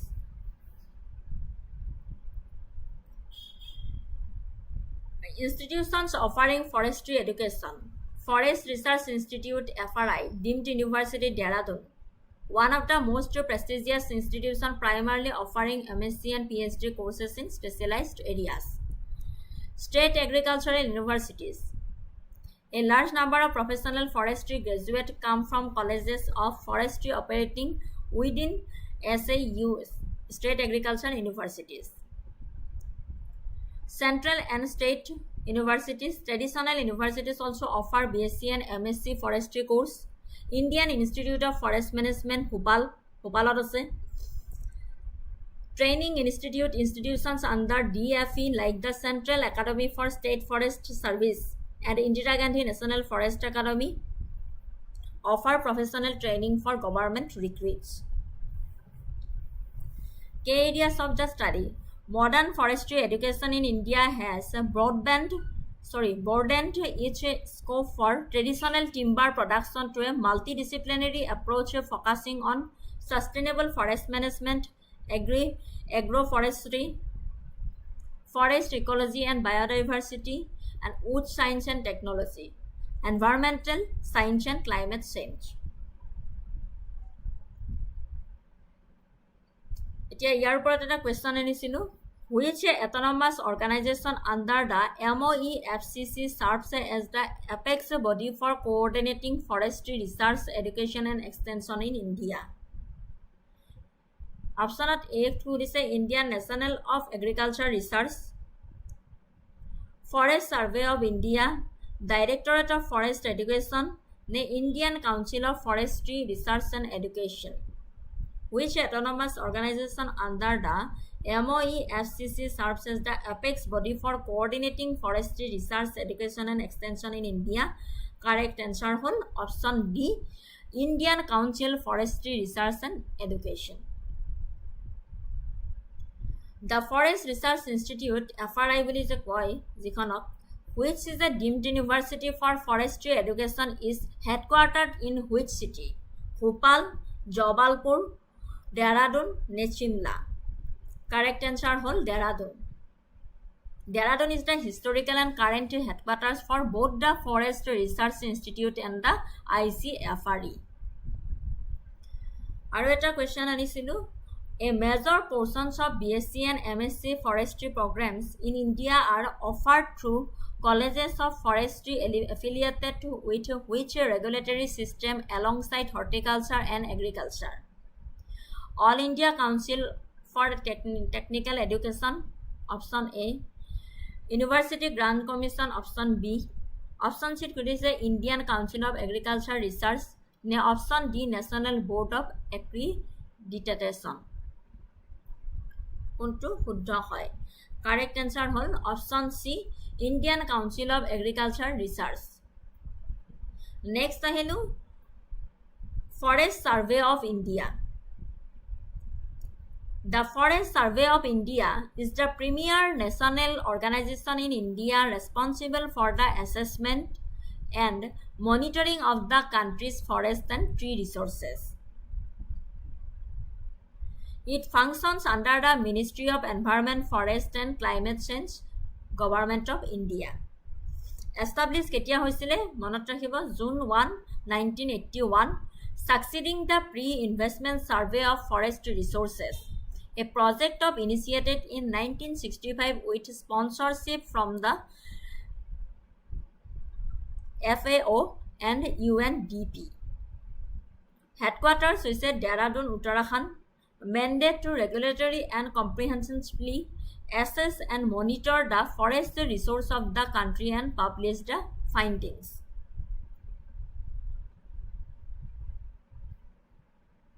Primary objectives and functions. Forest and tree cover assessment biennial. National Forest Inventory, mapping and database system, thematic mapping nodal agency, training, research and extension, importance of the Indian state of forests report.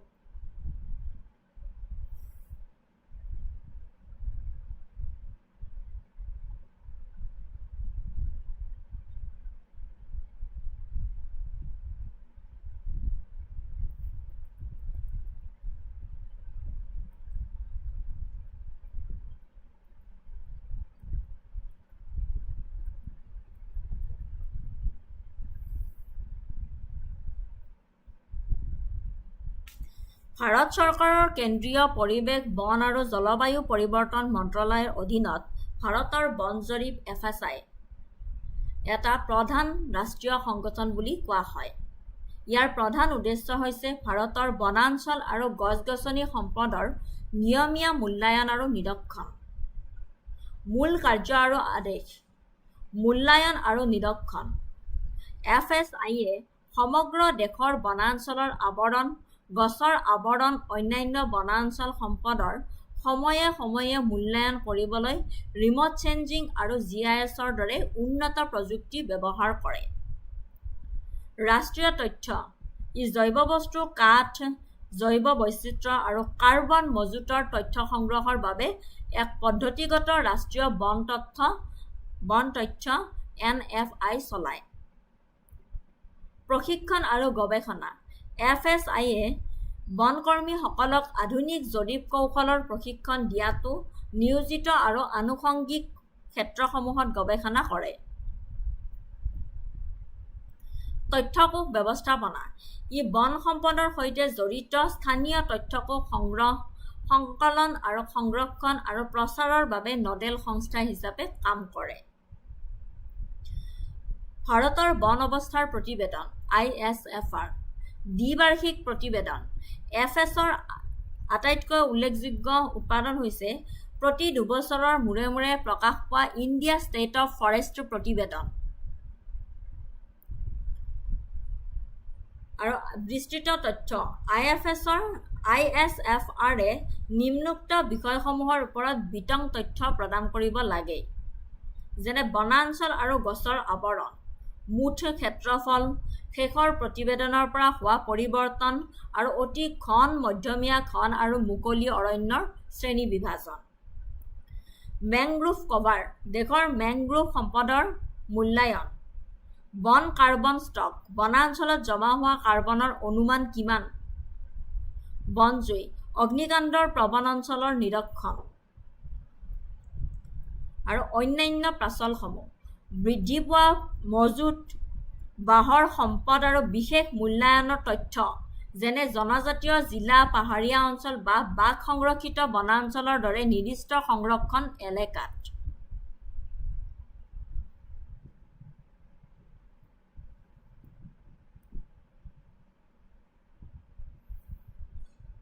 Importance of the Indian State of Forest Report. Policy formulation, international reporting, United Nations Framework Convention on Climate Change, Conservation and Management. Importance of the Indian State of Forest Report 18টা point আছিলে। Which question এটা আনিছিলো? With reference to the Forest Survey of India and its flagship publication, the Indian State of Forest Report consider the following statements. The FSI established as a successor to the pre-investment survey of forest resources. The ISFR is a biennial publication providing the latest assessment of forest resources. FSI Forest Survey of India functions under the Ministry of Earth Science Government of India. Which of the statements given above is oblique are correct? Correct answer to whole only 1 and 2 statement correct. Statement 1 and 2 are correct as Forest Survey India is the successor to PISFR and the ISFR is published every 2 years. Statement 3 is incorrect as FSI functions under the Ministry of Environment, Forest and Climate Change.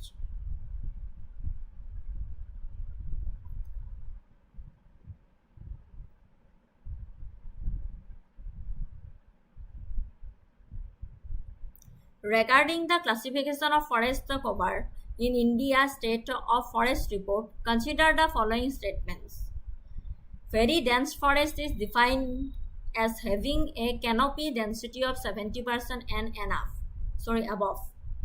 Open forest includes all lands with a tree canopy density between 10% and 40%.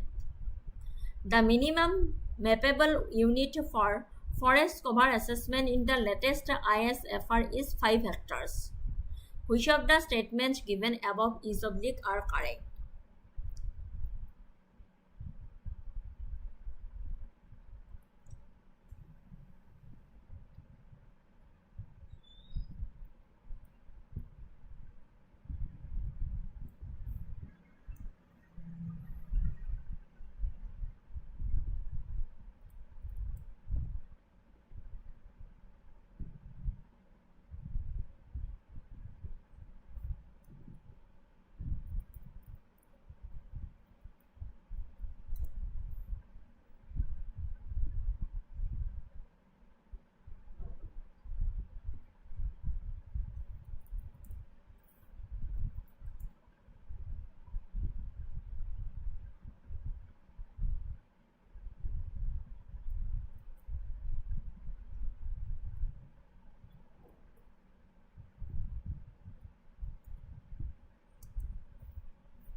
এইখিনিতে অলপ ক্ষমা খুজিছোঁ কুৱেশ্যনটোৰ এনচাৰটো দিয়া নহ'ল mistake হ'ল অলপ চ' এনচাৰটো কৈ দিছোঁ মই option D only 1 and 2 statement are correct.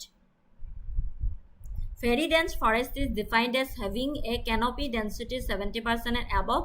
Eto correct hoy. And open forest eto correct hoy.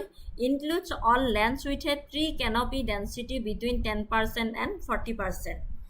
The minimum mappable unit for forest cover assessment in the latest ISFR is 5 hectares. Eto incorrect hoy. Wrong hoy.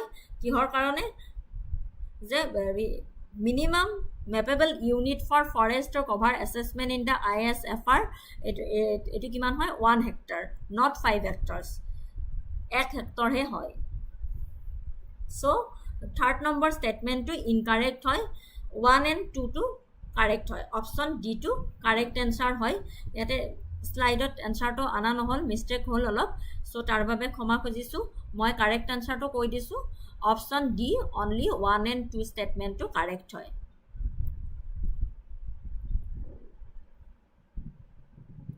next ahilu Food and Agriculture Organization and its State of the World Forest Report. The Food and Agriculture Organization of the United Nations is a specialized agency of the UN that leads international efforts to defeat hunger and improve nutrition and food security.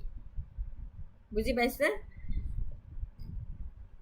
FAO কি হয় is a specialized agency হয় of the UN that leads international efforts to defeat hunger and improve nutrition and food security. What is the Food and Agriculture Organization? Primary goal is to achieve food security for all and ensure people have regular access to enough high quality food to lead active healthy lives. Mandate areas. It focuses agriculture, forestry, fisheries, and rural development.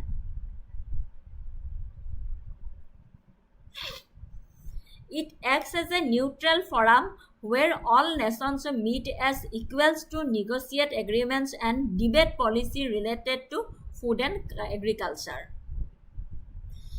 It serves as a source of knowledge and information, collecting and analyzing data on food, agriculture, forestry, and fisheries worldwide. It provides a technical assistance to developing countries and countries in transition to modernize and improve practices in each mandate areas and to ensure good nutrition for all.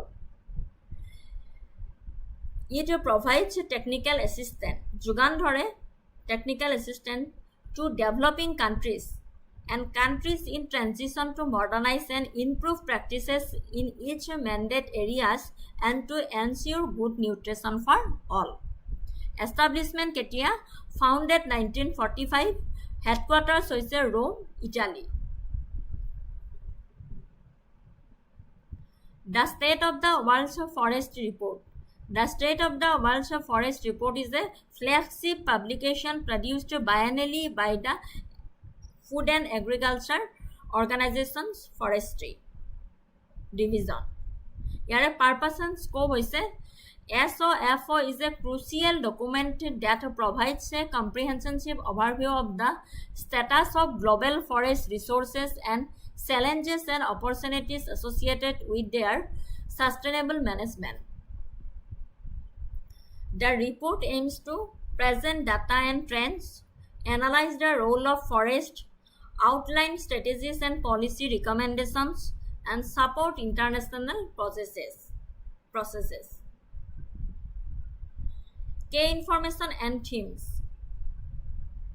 Each edition SOFO focuses on a specific theme, providing in-depth analysis and case studies. For example, SOFO 2022 focused কৰিছিলে forest pathways for green recovery and building inclusive, resilient and sustainable economics. Proposing 3 interrelated pathways. কিহৰ ওপৰত halting deforestation and maintaining forest. restoring degraded lands and expanding agroforestry. Third number to is increasing sustainable forest use and building green value chains.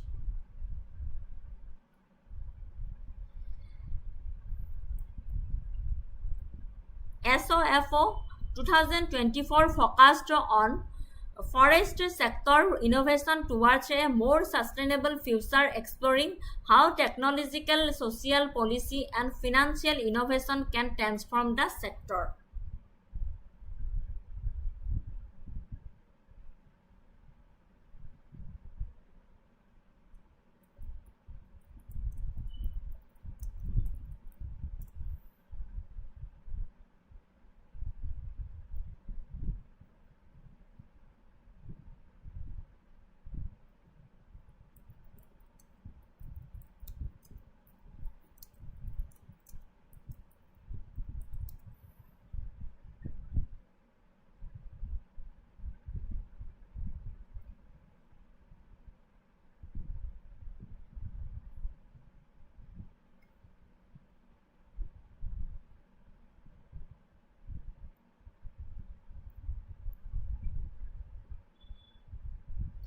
The state of the world's forest SOFO বুলি যেটো কোৱা হয় 2024 code হৈছিলে Rome ইটালীতে হৈছিলে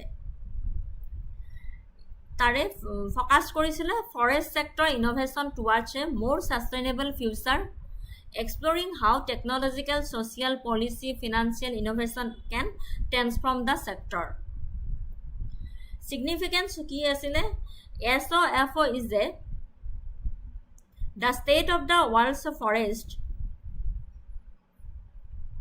is a definitive reference document for policymakers, scientists, forest managers, non-governmental organizations, and the general public. It uses data primarily drawn from the Global Forest Resource Assessment, another major FAO publication, which is the most comprehensive assessment of forest resources based on official national statistics.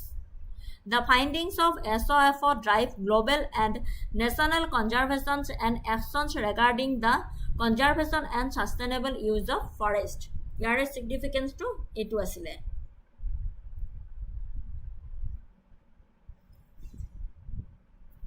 State of the world's forester uporat eta statement based on question anisilu. Consider the following statements regarding the Food and Agriculture Organization and its flagship publication, The State of the World's Forest. Statement 1 the primary goal of the Food and Agriculture Organization is limited to improving nutrition and achieving food security exclusively through advancement in agriculture. Statement 2 the Food and Agriculture Organization operates as a neutral forum where all nations can meet as equals to negotiate agreements and debate policy related to food, agriculture, and forest. Third statement the state of the world's forest is produced biennially by the Food and Agriculture Organization Forest Division and is a key source of data on global forest resource status, including forest area change and management strategies. Statement 4 the data and trends presented in the SOFO report are drawn primarily from the Global Forest Resource Assessment, another major FAO publication. Which of the statements given above are correct?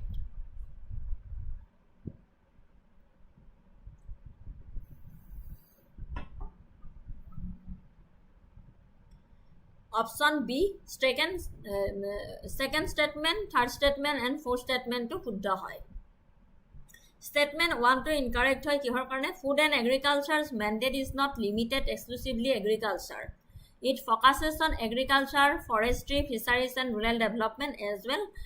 আমি অলপ আগতে পঢ়িছিলো. Next আহিলো forest types of in India. এইটো আমাৰ জিকেৰ কাৰণেও important হয় আৰু ফৰেষ্ট্ৰি অপচনেল পেপাৰখনৰ কাৰণেও ইম্পৰ্টেণ্ট হয়. Forest types in India. India's vast geographical and climate diversity gives a rise to a wide variety of forest types, broadly classified into major groups based on temperature and rainfall. The most widely accepted classification is the one proposed by Sempion and set in 1968, which categorizes Indian forests into 16 major type groups. Major forest types in India: tropical evergreen and semi-evergreen forest. ভাৰতৰ বনাঞ্চলসমূহ অতি বৈচিত্ৰ্যময়, মূলতঃ জলবায়ু, বৰষুণ আৰু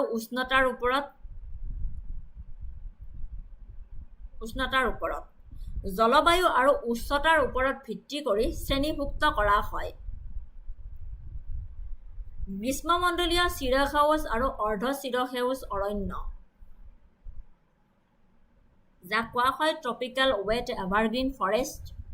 rainfall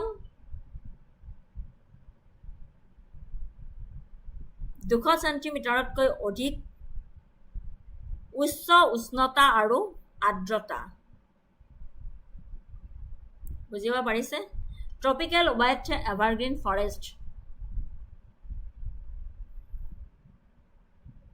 Characteristics: very dense, tall up to 60 meter, multi-layered forest. They remain green throughout the year as there is no specific period for trees to shed their leaves. Distribution ক'ত হয়?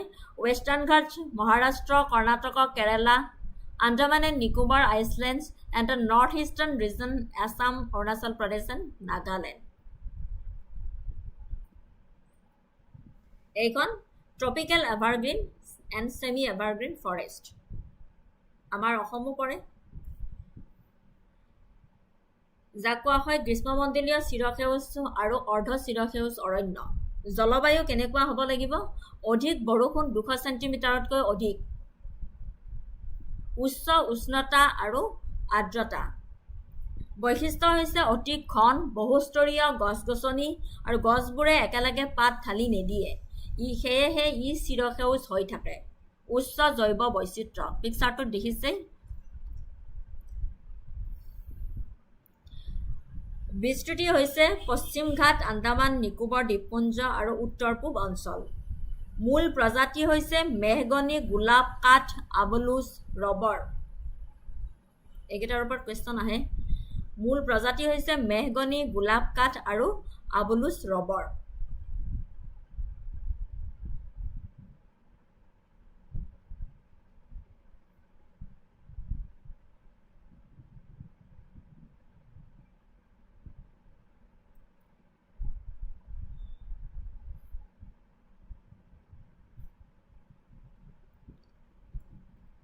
Main species: rosewood, mahogany, aini, ebony, white cedar, jamun, cannes, and bamboo. Tropical semi-evergreen forest, rainfall 200 পৰা 200 চেণ্টিমিটাৰৰ ভিতৰত। Tropical semi-evergreen forest, rainfall 200 পৰা 250 চেণ্টিমিটাৰৰ ভিতৰত।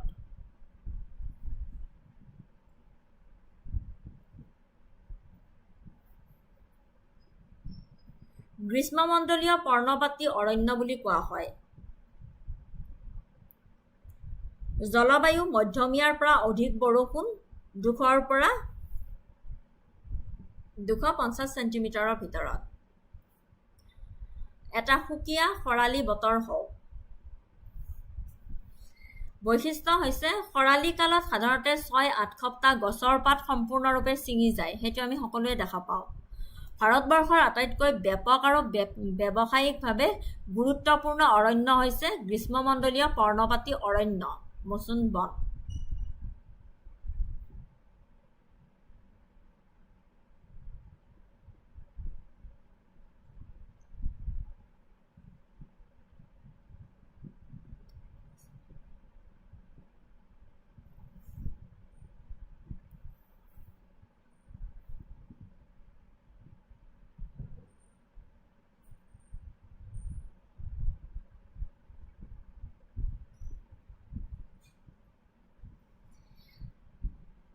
আৰ্দ্ৰ পৰ্ণপাতী অধিক বৰষুণ 100 পৰা 200 চেণ্টিমিটাৰ আৰু হিমালয়ৰ পাদদেশ আৰু পূব ঘাট আদিত পোৱা যায় আৰু মূল প্ৰজাতি হৈছে চেগুন, শাল, চন্দন আৰু কাঠ।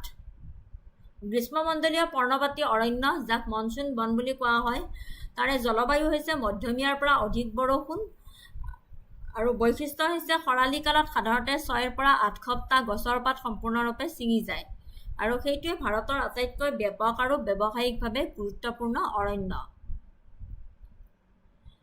আৰ্দ্ৰ পৰ্ণপাতী অধিক বৰষুণ 100 পৰা 200 চেণ্টিমিটাৰৰ ভিতৰত হ'ব লাগে। হিমালয়ৰ পাদদেশ, পূব ঘাট আদিত পোৱা যায়। মূল প্ৰজাতি হৈছে চেগুন গছ, শাল, চন্দন আৰু কাঠ। আৰু শুকান পৰ্ণপাতীটো হৈছে বৰষুণ কম হয়, 70 পৰা 100 চেণ্টিমিটাৰৰ ভিতৰত বৰষুণ হয়। যেনে কোন ঠাইত হয়, UP, বিহাৰ, ডেকান মালভূমিৰ কিছু অংশত দেখা যায়। মূল প্ৰজাতি হৈছে শাল, পিপাল আৰু নিম।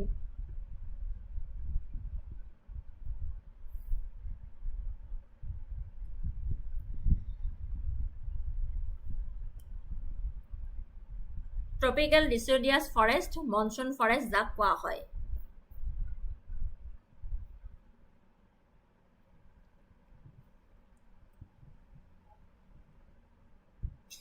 হিমালয়ৰ পাদদেশ আৰু তোমাৰ পূব ঘাট আদিত দেখা পোৱা যায় আৰ্দ্ৰ পৰ্ণপাতীটো, যিটো 100 পৰা 200 চেণ্টিমিটাৰৰ ভিতৰত হয় বৰষুণ।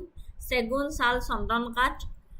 আৰু শুকান পৰ্ণপাতীটো হৈছে বৰষুণ কম হয়, 70 পৰা 100 চেণ্টিমিটাৰ।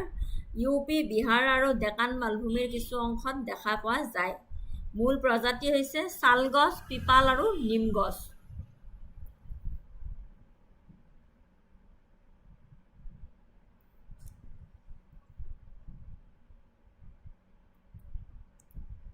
থাৰ্ডটো হৈছে tropical thorn forest and scrubs, rainfall 50 চেণ্টিমিটাৰৰ।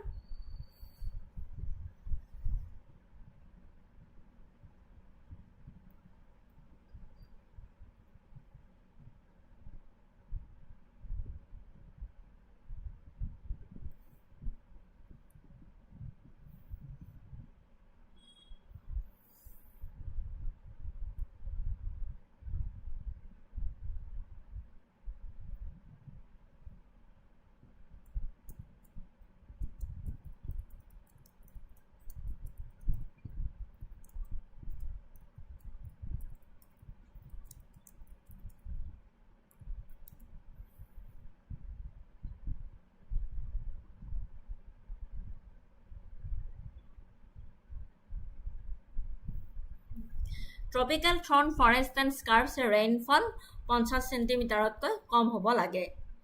Characteristics হৈছে vegetarian consist of thorny trees, bushes and xerophytic plants. Plants have long roots to penetrate deep into the soil for moisturizer, and leaves are mostly reduced to spines to minimize transpiration. Distribution হৈছে north western India, including Rajasthan, Gujarat, Punjab and parts of Madhya Pradesh and Uttar Pradesh. Main species হৈছে বাবুল, বাৰ, wild date palm, khair, khejuri, and various species of cactus. এইখন হৈছে tropical thorn forest and স্কাৰ্পছ এনেকুৱা হয়। গ্ৰীষ্মমণ্ডলীয় কাইটিয়া বনাঞ্চল আৰু scarf. কম বৰষুণ 70 চেণ্টিমিটাৰতকৈ কম, 70 centimetre নহয় 50 চেণ্টিমিটাৰতকৈও কম হয়। উচ্চ আৰু উষ্ণতা, অৰ্ধশুষ্ক অঞ্চল। বৈশিষ্ট্য হৈছে সিঁচৰতি হৈ থকা গছ, প্ৰধানকৈ কাইটিয়া গছ আৰু জোপোহাবোৰ দীঘল শিপা, ডাঠ বাকলি আৰু পানী সংৰক্ষণৰ বাবে সৰু মোমৰ দৰে পাত। এই কেকটাছৰ গছবোৰ দেখিছে নহয়, এই কেকটাছৰ গছবোৰ সেই তেনেকুৱাৰ দৰে। সিঁচৰিত হৈ থকা গছ, প্ৰধানকৈ কাইটিয়া গছ, জোপোহাবোৰ দীঘল শিপা, ডাঠ বাকলি আৰু পানী সংৰক্ষণৰ বাবে সৰু মোমৰ দৰে পাত। বিস্তৃতি হৈছে, জেগাখিনি মনত ৰাখিব, জেগাকেইটা ৰাজস্থান, গুজৰাট, পঞ্জাৱ আৰু ডেকান মালভূমিৰ শুকান অংশত গ্ৰীষ্মমণ্ডলীয় কাইটিয়া বনাঞ্চল আৰু স্কাৰ্প দেখা যায়। আৰু ইয়াৰে মূল প্ৰজাতিসমূহ হৈছে বাবুল, কিকাৰ, খেজুৰ, কেকটাছ, খেজুৰী।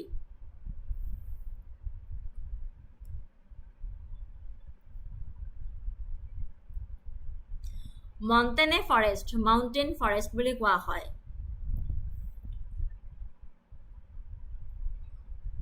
পাহাৰীয়া অৰণ্য, পাহাৰীয়া অঞ্চলত পোৱা যায় য'ত উচ্চতা বৃদ্ধিৰ লগে লগে গছ-গছনিবোৰ সলসলনি হয়।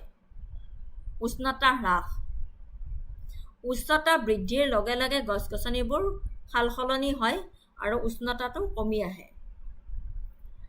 প্ৰকাৰ আৰু বৈশিষ্ট্য, নিম্ন উচ্চতা হয় 1000ৰ পৰা 2000 মিটাৰ আৰু ইয়াত চিৰসেউজ বহল পাতৰ দৰে গছ যেনে ওক, চেষ্টনাটৰ প্ৰধান। ইয়াত চিৰসেউজ বহল পাতৰ গছ যেনে ওক, চেষ্টনাটৰ প্ৰধান। উচ্চ উষ্ণতা 1500ৰ পৰা 3000 মিটাৰ। ইয়াত শংকুৰ গছ পাইন, দেওদাৰ, ৰূপালী ফাৰ এণ্ড স্প্ৰুচ প্ৰধান। আৰু আলপাইন গছ-গছনি 3600 মিটাৰৰ ওপৰত যেনে জোপোহা, ঘাঁহ আৰু শৈবাল লাইকেনৰ দ্বাৰা বৈশিষ্ট্যযোগ্য। বিস্তৃতি কিমানলৈকে এইটো থাকে, কোন কোন অঞ্চললৈকে বিয়পে? দক্ষিণ ভাৰতৰ হিমালয় অঞ্চল আৰু পাহাৰীয়া অঞ্চল যেনে নীলগিৰি, আন্নামালাই, ইয়াতে তোমাৰ মণ্টেনে বনাঞ্চল পাহাৰীয়া অৰণ্য দেখা যায়।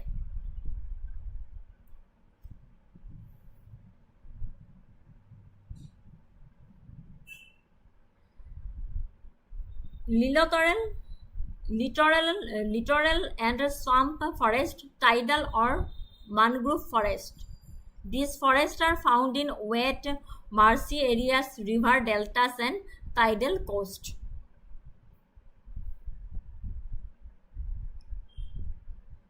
উপকূলীয় আৰু জলাশয়ৰ বনাঞ্চল স্থান হৈছে উপকূলীয় অঞ্চল, নদীৰ ডেল্টা আৰু জোৱাৰ ভাটাৰ খাল তাতে দেখিবলৈ পোৱা যায়। বৈশিষ্ট্য হৈছে বিশেষ উদ্ভিদ যিবোৰ লৱণ আৰু মিঠা পানীৰ মিশ্ৰণত লোনা পানী জীয়াই থাকিব পাৰে। বিশেষ উদ্ভিদ যিবোৰ লৱণ আৰু মিঠা পানীৰ মিশ্ৰণত জীয়াই থাকিব পাৰে সেইবোৰ গছ এই উপকূলীয় আৰু জলাশয়ৰ বনাঞ্চলতহে হয়। গছৰ উশাহ নিশাহৰ শিপা থাকে। আৰু কোন অঞ্চলত? যেনে সুন্দৰবন, গংগা ব্ৰহ্মপুত্ৰ বদ্বীপ, মহানদী, গোদাবৰী, কৃষ্ণা আৰু কাবেৰীৰ বদ্বীপ তাতে এই মেনগ্ৰোভ বনবোৰ দেখিবলৈ পোৱা যায়। মূল প্ৰজাতি হৈছে সুন্দৰী গছ, সুন্দৰবনছ আৰু ৰাইজোফৰা, ৰেড mangroves.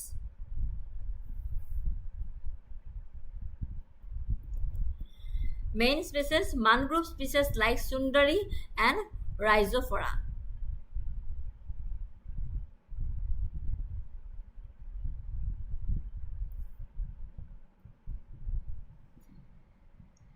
ইয়াৰ পৰা এটা question আনিছিলো।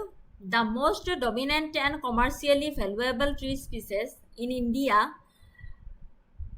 teak is primarily found in which major forest classification group? The most dominant and commercially valuable tree species in India teak is primarily found in which major forest classification groups? Tropical thorn forest, montane wet temperate forest, tropical moist deciduous forest, and tropical wet evergreen forest.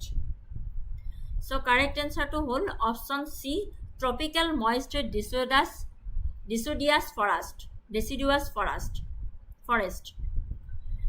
Teak is one of the most important species of the forest type, often called monsoon forest, which is the most widespread and economically important forest in India. ঠিক আছে?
Second আৰু এটা question আনিছিলো, which forest type is characterized by trees with pneumatophorous breathing roots বুলি কোৱা হয় and is found in the deltas of major rivers like the Ganga. Tropical dry deciduous forest, tropical wet evergreen forest, littoral and swamp forest, ne montane wet temperate forest. Which forest type is characterized by trees with pneumatophorous breathing roots and is found in the deltas of major rivers like the Ganga? So correct answer to Sao. Littoral and swamp forest. Littoral and swamp forest mangroves thrive in tidal, saline and muddy deltic regions where pneumatophorous are essential for root respiration.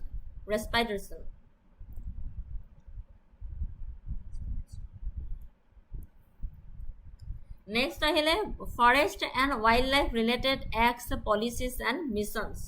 Very important hoy, ইয়াৰ ওপৰত question aha দেখিবলৈ পাইছো. Major forest and wildlife related acts India.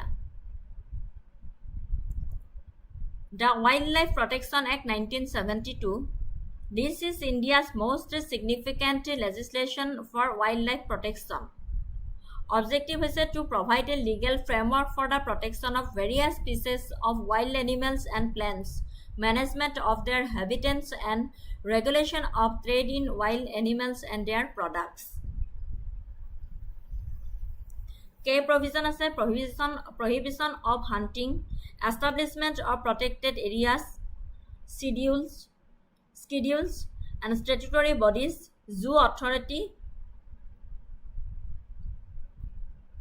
Statutory bodies provide for the establishment of the National Board for Wildlife and the Central Zoo Authority, and after amendments the National Tiger Conservation Authority and the Wildlife Crime Control Bureau.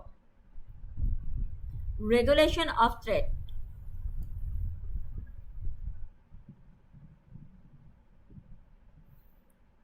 The Forest Conservation Act 1980s, the Indian Forest Act IFA.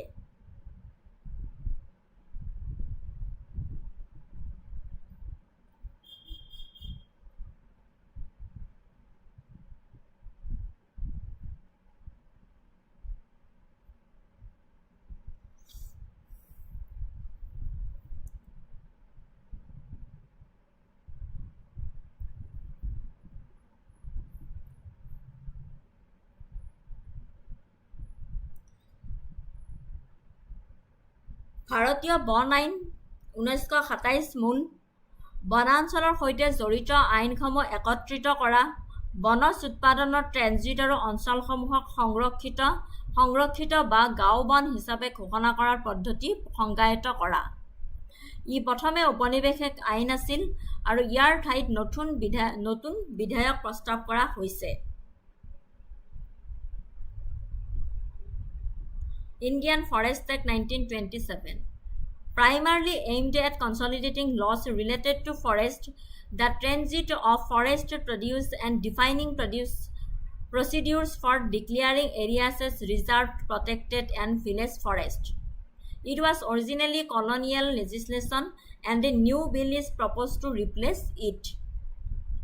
Wildlife Protection Act 1972, বন্যপ্ৰাণী সুৰক্ষা আইন 1972, বন্যপ্ৰাণী চৰাই আৰু উদ্ভিদৰ সুৰক্ষাৰ বাবে এই আইনখন স্থাপন কৰা হৈছিল। গঠিত কৰা হৈছিল। ই নিৰ্দিষ্ট প্ৰাণী চিকাৰ নিষিদ্ধ কৰে আৰু ৰাষ্ট্ৰীয় উদ্যান আৰু বন্যপ্ৰাণী অভয়াৰণ্য স্থাপনৰ বাবে দিয়ে। ই প্ৰজাতিসমূহক বিভিন্ন মাত্ৰাৰ সুৰক্ষাৰ সৈতে সূচিত শ্ৰেণীভুক্ত কৰে আৰু 2022 চনত ইয়াক যথেষ্ট সংশোধন কৰা হৈছে। তাৰ পিছত আহিলে বন সংৰক্ষণ আইন 1980। এইখিনি কিন্তু ভেৰি ইম্পৰ্টেণ্ট হয় দেই, ইয়াৰ ওপৰত কুৱেশ্যন আহি আছে।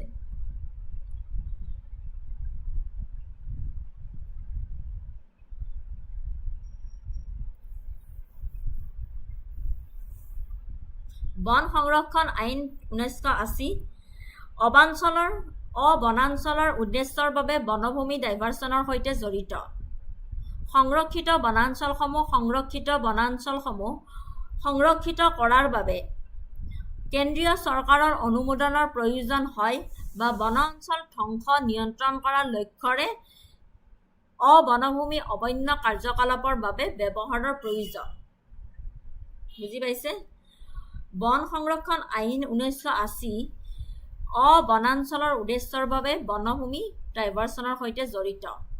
সংৰক্ষিত বনাঞ্চলসমূহ সংৰক্ষিত কৰাৰ বাবে কেন্দ্ৰীয় চৰকাৰৰ অনুমোদনৰ প্ৰয়োজন বা বনাঞ্চল ধ্বংস নিয়ন্ত্ৰণ কৰাৰ লক্ষ্যৰে এই বন সংৰক্ষণ আইনখন গঠিত কৰা হৈছিল। পৰিৱেশ সুৰক্ষা আইন EPA 1986 পৰিৱেশ বায়ু পানী ভূমি সুৰক্ষা আৰু উন্নতিৰ বাবে আৰু ইয়াৰ সৈতে জড়িত বিষয়সমূহৰ বাবে এক বিস্তৃত আইন। ই কেন্দ্ৰীয় চৰকাৰক পৰিৱেশ সুৰক্ষাৰ বাবে সকলো প্ৰয়োজনীয় ব্যৱস্থা গ্ৰহণ কৰিবলৈ ক্ষমতা প্ৰদান কৰিছে। পৰিৱেশ সুৰক্ষা আইন 1986 পৰিৱেশ কি হয়? বায়ু পানী আৰু ভূমি। ইয়াক সুৰক্ষিত কৰাটো কৰ্তব্য আৰু উন্নতিৰ বাবে আৰু ইয়াৰ সৈতে জড়িত বিষয়সমূহৰ বাবে এক বিস্তৃত আইন পৰিৱেশ সুৰক্ষা আইন গঠিত কৰা হৈছিল আৰু ই কেন্দ্ৰীয় চৰকাৰক পৰিৱেশ সুৰক্ষাৰ বাবে সকলো প্ৰয়োজনীয় ব্যৱস্থা গ্ৰহণ কৰিবলৈ ক্ষমতা প্ৰদান কৰে। জৈৱ বৈচিত্ৰ্য আইন 2002 জৈৱ বৈচিত্ৰ্য সংৰক্ষণ ইয়াৰ বহনক্ষম ব্যৱহাৰক প্ৰসাৰিত কৰিবলৈ আৰু জৈৱিক সম্পদ আৰু সংশ্লিষ্ট জ্ঞানৰ ব্যৱহাৰৰ দ্বাৰা উদ্ভৱ হোৱা সুবিধাসমূহৰ ন্যায্য ভাগ বতৰা নিশ্চিত কৰিবলৈ এই আইনখন প্ৰণয়ন কৰা হৈছে। ই ৰাষ্ট্ৰীয় জৈৱ বৈচিত্ৰ্য কৰ্তৃপক্ষ NBAৰ দৰে নিয়ন্ত্ৰণকাৰী সংস্থা সৃষ্টিৰ নিৰ্দেশ দিয়ে। অনুসূচিত জনজাতি আৰু অন্যান্য পৰম্পৰাগত বনবাসী আইন 2006 বনাঞ্চলবাসী অনুসূচিত জনজাতি আৰু অন্যান্য পৰম্পৰাগত বনবাসীক বনৰ অধিকাৰ আৰু বনাঞ্চলৰ ভূমি দখলৰ স্বীকৃতি আৰু নিয়োগ কৰাৰ উদ্দেশ্যৰে এই 2006 চনত এইখন আইন গঠিত কৰা হৈছিল। অনুসূচিত জনজাতি আৰু অন্যান্য পৰম্পৰাগত বনবাসী আইন ঐতিহাসিক অন্যায় শুধৰণি আৰু জীৱিকা সুৰক্ষা নিশ্চিত কৰাৰ লক্ষ্যৰে।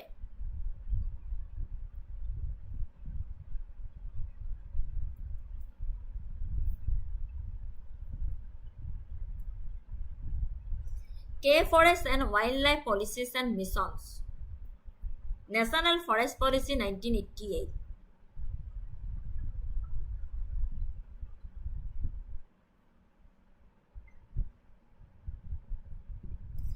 আপোনালোকৰ চেনেলটো এটা ফেমাছ আছামৰ ইউটিউব চেনেলৰ লগত মিলিছে মেম। ঠিক আছে অমৃত বৰা।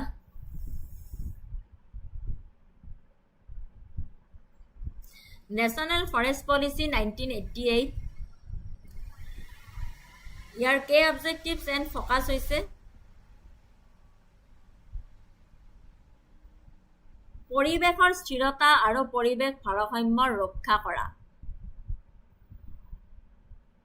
মুঠ ভৌগোলিক অঞ্চলৰ ন্যূনতম 1/3 33% বনাঞ্চল বা গছৰ আৱৰণৰ তলত থাকিব লাগে। স্থানীয় সম্প্ৰদায়ৰ প্ৰয়োজনীয়তা পূৰণ আৰু যুটীয়া বন ব্যৱস্থাপনা প্ৰসাৰিত কৰাত গুৰুত্ব আৰোপ কৰে। ৰাষ্ট্ৰীয় বন নীতি নেশ্যনেল ফৰেষ্ট পলিচি 1988 চনত প্ৰধান লক্ষ্য হৈছে পৰিৱেশৰ স্থিৰতা আৰু পৰিৱেশ ভাৰসাম্য ৰক্ষা কৰা। মুঠ ভৌগোলিক অঞ্চলৰ ন্যূনতম 1/3 33% বনাঞ্চল বা গছৰ আৱৰণৰ তলত থাকিব লাগে। স্থানীয় সম্প্ৰদায়ৰ প্ৰয়োজনীয়তা পূৰণ আৰু যুটীয়া বন ব্যৱস্থাপনা প্ৰসাৰিত কৰাত গুৰুত্ব আৰোপ কৰিছে। নেক্সট আহিলে প্ৰজেক্ট টাইগাৰ 1973 চন ভাৰতৰ ফ্লেগশ্বিপ সংৰক্ষণ কাৰ্যসূচী যাতে বংগবাঘৰ প্ৰাকৃতিক বাসস্থানত এটা কাৰ্যক্ষম জনসংখ্যা নিশ্চিত কৰা হয়। প্ৰজেক্ট এলিফেণ্ট 1992 হাতী হাতী আৰু ইয়াৰ বাসস্থান আৰু কৰিডৰৰ সুৰক্ষিত কৰাৰ বাবে কেন্দ্ৰীয় পৃষ্ঠপোষকতাৰ আঁচনি আৰম্ভ কৰা হৈছে। মানৱ হাতীৰ সংঘাত আৰু বন্দী হাতীৰ কল্যাণৰ বিষয়টোক সম্বোধন কৰা হৈছে।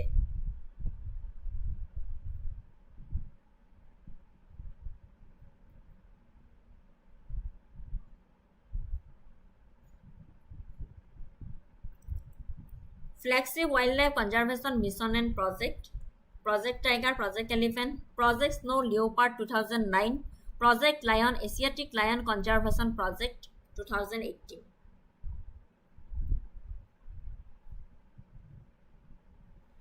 ৰাষ্ট্ৰীয় বন্যপ্ৰাণী কাৰ্য পৰিকল্পনা বৰ্তমান পৰিকল্পনা 2017 পৰা 2031 লৈকে। ৰাষ্ট্ৰীয় বন্যপ্ৰাণী কাৰ্য পৰিকল্পনা বৰ্তমানৰ পৰিকল্পনা 2017 পৰা 2031 লৈ বন্যপ্ৰাণী সংৰক্ষণৰ বাবে ৰোডমেপ প্ৰদান কৰা এটা কৌশলগত নথি। লেণ্ডস্কেপ স্তৰৰ সংৰক্ষণ, সম্প্ৰদায়ৰ অংশগ্ৰহণ আৰু জলবায়ু পৰিৱৰ্তনৰ উদ্বেগৰ একত্ৰীকৰণৰ ওপৰত গুৰুত্ব আৰোপ কৰা হয়। বন্যপ্ৰাণীৰ বাসস্থানৰ সংহত উন্নয়ন, চলি থকা CSS সংৰক্ষিত অঞ্চল, PAৰ বাহিৰৰ বন্যপ্ৰাণী সুৰক্ষাৰ বাবে আৰ্থিক আৰু কাৰিকৰী সহায় প্ৰদান কৰে আৰু জটিলভাৱে বিপন্ন প্ৰজাতিৰ বাবে পুনৰুদ্ধাৰ কাৰ্যসূচী প্ৰদান কৰে।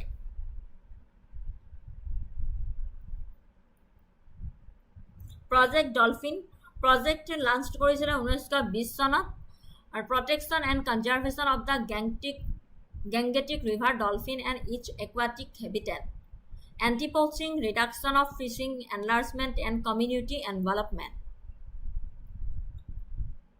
Centrally sponsored scheme কি হয়? Integrated Development of Wildlife Habitats, National Afforestation Program, Green India Mission. মই আটাইখিনি ধুনীয়াকৈ এক্সপ্লেইন কৰি দিছোঁ, আপোনালোকে পঢ়ি চালে বুজিব পাৰিব।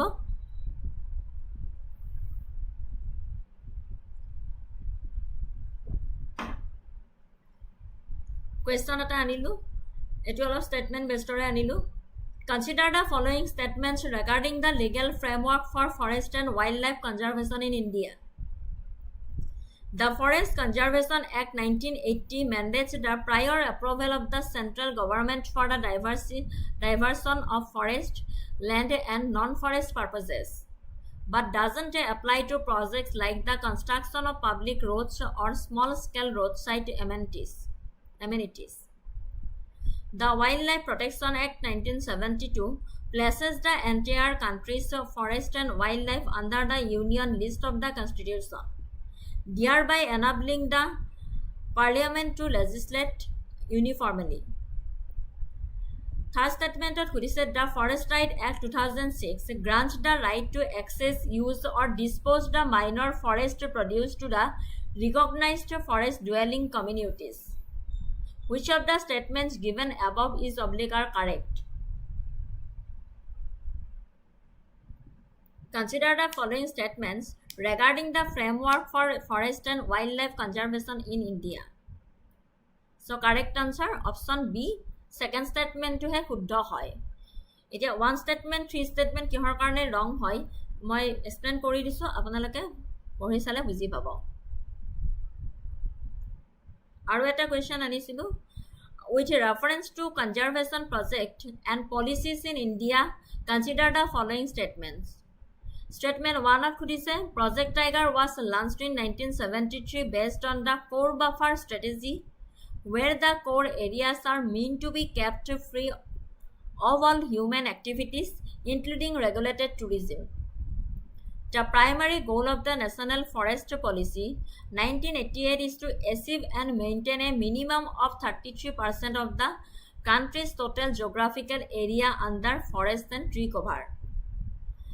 A third statement of said the integrated development of wildlife habitats scheme provides financial support exclusively to the designated national parks and wildlife sanctuaries.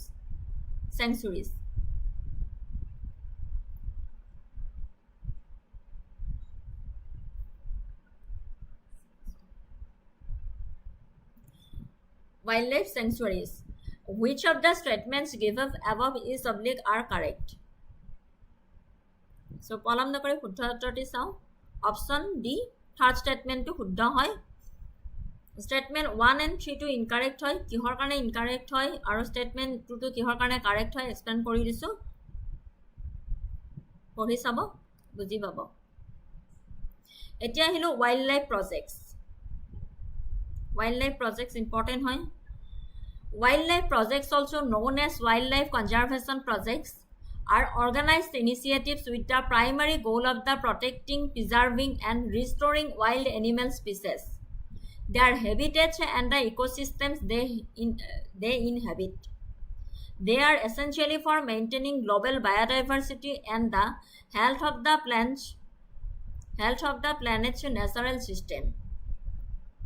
Core goals and objectives: species preservation, habitat conservation and restoration, biodiversity maintenance, mitigation of threats, community engagement and education.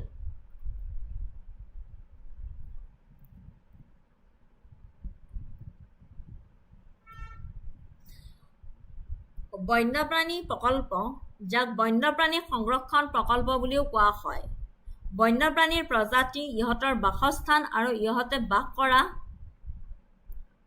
পৰিৱেশ তন্ত্ৰক সুৰক্ষা সংৰক্ষণ আৰু পুনৰুদ্ধাৰ কৰা প্ৰধান লক্ষ্যৰে সংগঠিত পদক্ষেপ বিশ্বৰ জৈৱ বৈচিত্ৰ্য আৰু গ্ৰহটোৰ প্ৰাকৃতিক ব্যৱস্থাৰ স্বাস্থ্য ৰক্ষাৰ বাবে এইবোৰ অতি প্ৰয়োজনীয় বন্যপ্ৰাণী প্ৰকল্প যাক বন্যপ্ৰাণী সংৰক্ষণ প্ৰকল্প বুলি কোৱা হয় বন্যপ্ৰাণীৰ প্ৰজাতি ইহঁতৰ বাসস্থান আৰু ইহঁতে বাস কৰা পৰিৱেশ তন্ত্ৰক সুৰক্ষা সংৰক্ষণ আৰু পুনৰুদ্ধাৰ কৰাৰ প্ৰধান লক্ষ্যৰে সংগঠিত পদক্ষেপ মূল লক্ষ্য আৰু উদ্দেশ্য হৈছে প্ৰজাতি সংৰক্ষণ এই বন্যপ্ৰাণী প্ৰকল্পসমূহ কেইবাটাও মৌলিক লক্ষ্যৰে পৰিচালিত কৰা হয় যেনে প্ৰজাতি সংৰক্ষণ বিলুপ্তিপ্ৰায় বিপন্ন আৰু দুৰ্বল প্ৰজাতিৰ জনসংখ্যাক সুৰক্ষা আৰু উদ্ধাৰ কৰি ইয়াক বিলুপ্তি ৰোধ কৰা ইয়াৰ বাবে প্ৰায়ে একক চিনাকি প্ৰজাতি যেনে বাঘ হাতী গড়ৰ ওপৰত লক্ষ্য নিৰ্ধাৰণ কৰা প্ৰচেষ্টা জড়িত হৈ থাকে বিলুপ্তিপ্ৰায় বিপন্ন আৰু দুৰ্বল প্ৰজাতিৰ জনসংখ্যাক সুৰক্ষা আৰু উদ্ধাৰ কৰি ইয়াৰ বিলুপ্তি ৰোধ কৰা ইয়াৰ বাবে প্ৰায়ে একক চিনাকি প্ৰজাতি যেনে বাঘ হাতী গড়ৰ ওপৰত লক্ষ্য নিৰ্ধাৰণ কৰা প্ৰচেষ্টা জড়িত হৈ থাকে বাসস্থান সংৰক্ষণ আৰু পুনৰুদ্ধাৰ প্ৰাকৃতিক অঞ্চল বন জলাশয় সাগৰীয় পৰিৱেশ ঘাঁহনি ধ্বংস অৱক্ষয় আৰু খণ্ডিতকৰণৰ পৰা ৰক্ষা কৰা ইয়াৰ উপৰিও ক্ষতিগ্ৰস্ত বাসস্থানসমূহক সক্ৰিয়ভাৱে কাৰ্যক্ষম সুস্থ অৱস্থালৈ পুনৰুদ্ধাৰ কৰাটো অন্তৰ্ভুক্ত কৰা হৈছে জৈৱ বৈচিত্ৰ্য ৰক্ষণাবেক্ষণ জীৱনৰ বিভিন্নতা জিন প্ৰজাতি আৰু পৰিৱেশ তন্ত্ৰ শক্তিশালী আৰু স্থিতিস্থাপক হৈ থকাটো নিশ্চিতকৰণ কৰা ইয়াৰ ভিতৰত কেৱল বৃহৎ আৰু জীৱ-জন্তুকেই নহয় সুস্থ পৰিৱেশ তন্ত্ৰত অৰিহণা যোগোৱা সকলো ধৰণৰ জীৱক সুৰক্ষা দিয়াও এক অন্তৰ্ভুক্ত এতিয়া ভাবুকিৰ প্ৰশমন হৈছে বন্যপ্ৰাণীৰ হ্ৰাসৰ প্ৰাথমিক কাৰণসমূহ হৈছে কি কওকচোন যেনে চোৰাং চিকাৰ আৰু অবৈধ বন্যপ্ৰাণীৰ বাণিজ্য মানুহ বন্যপ্ৰাণীৰ সংঘাত আৰু প্ৰদূষণ আৰু সম্পদৰ অতিমাত্ৰা শোষণ আৰু জলবায়ু পৰিৱৰ্তনৰ প্ৰভাৱৰ সমাধান কৰা ভাবুকিৰ প্ৰশমন হৈছে বন্যপ্ৰাণীৰ হ্ৰাসৰ প্ৰাথমিক কাৰণসমূহ যেনে চোৰাং চিকাৰ আৰু অবৈধ বন্যপ্ৰাণীৰ বাণিজ্য মানুহ বন্যপ্ৰাণীৰ সংঘাত প্ৰদূষণ সম্পদৰ অতিমাত্ৰা শোষণ আৰু জলবায়ু পৰিৱৰ্তনৰ প্ৰভাৱৰ সমাধান কৰিব লাগিব সম্প্ৰদায়ৰ সংযোগ আৰু শিক্ষা স্থানীয় আৰু খিলঞ্জীয়া সম্প্ৰদায়ৰ সৈতে কাম কৰি বহনক্ষম পদ্ধতিসমূহক প্ৰসাৰিত কৰা আৰু বন্যপ্ৰাণীৰ সৈতে সংঘাত হ্ৰাস কৰা আৰু সংৰক্ষণৰ গুৰুত্বৰ বিষয়ে সজাগতা বৃদ্ধি কৰা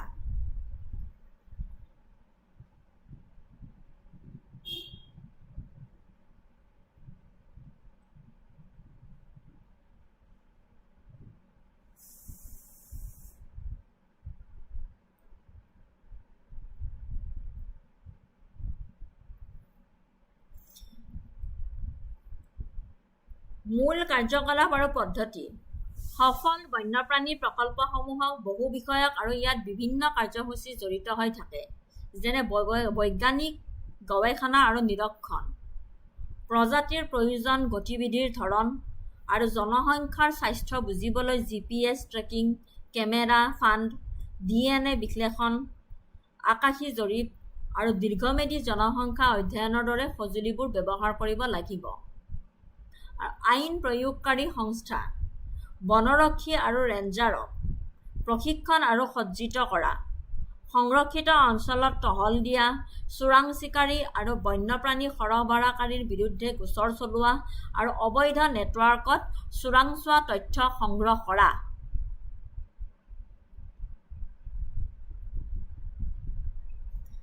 নীতি আৰু পোষকতা চৰকাৰসমূহৰ শক্তিশালী বন্যপ্ৰাণী সুৰক্ষা আইন সৃষ্টি আৰু বলবৎ কৰিবলৈ লবিং কৰা, নতুন সুৰক্ষিত অঞ্চল নিৰ্ধাৰণ আৰু আন্তঃৰাষ্ট্ৰীয় সন্ধিৰ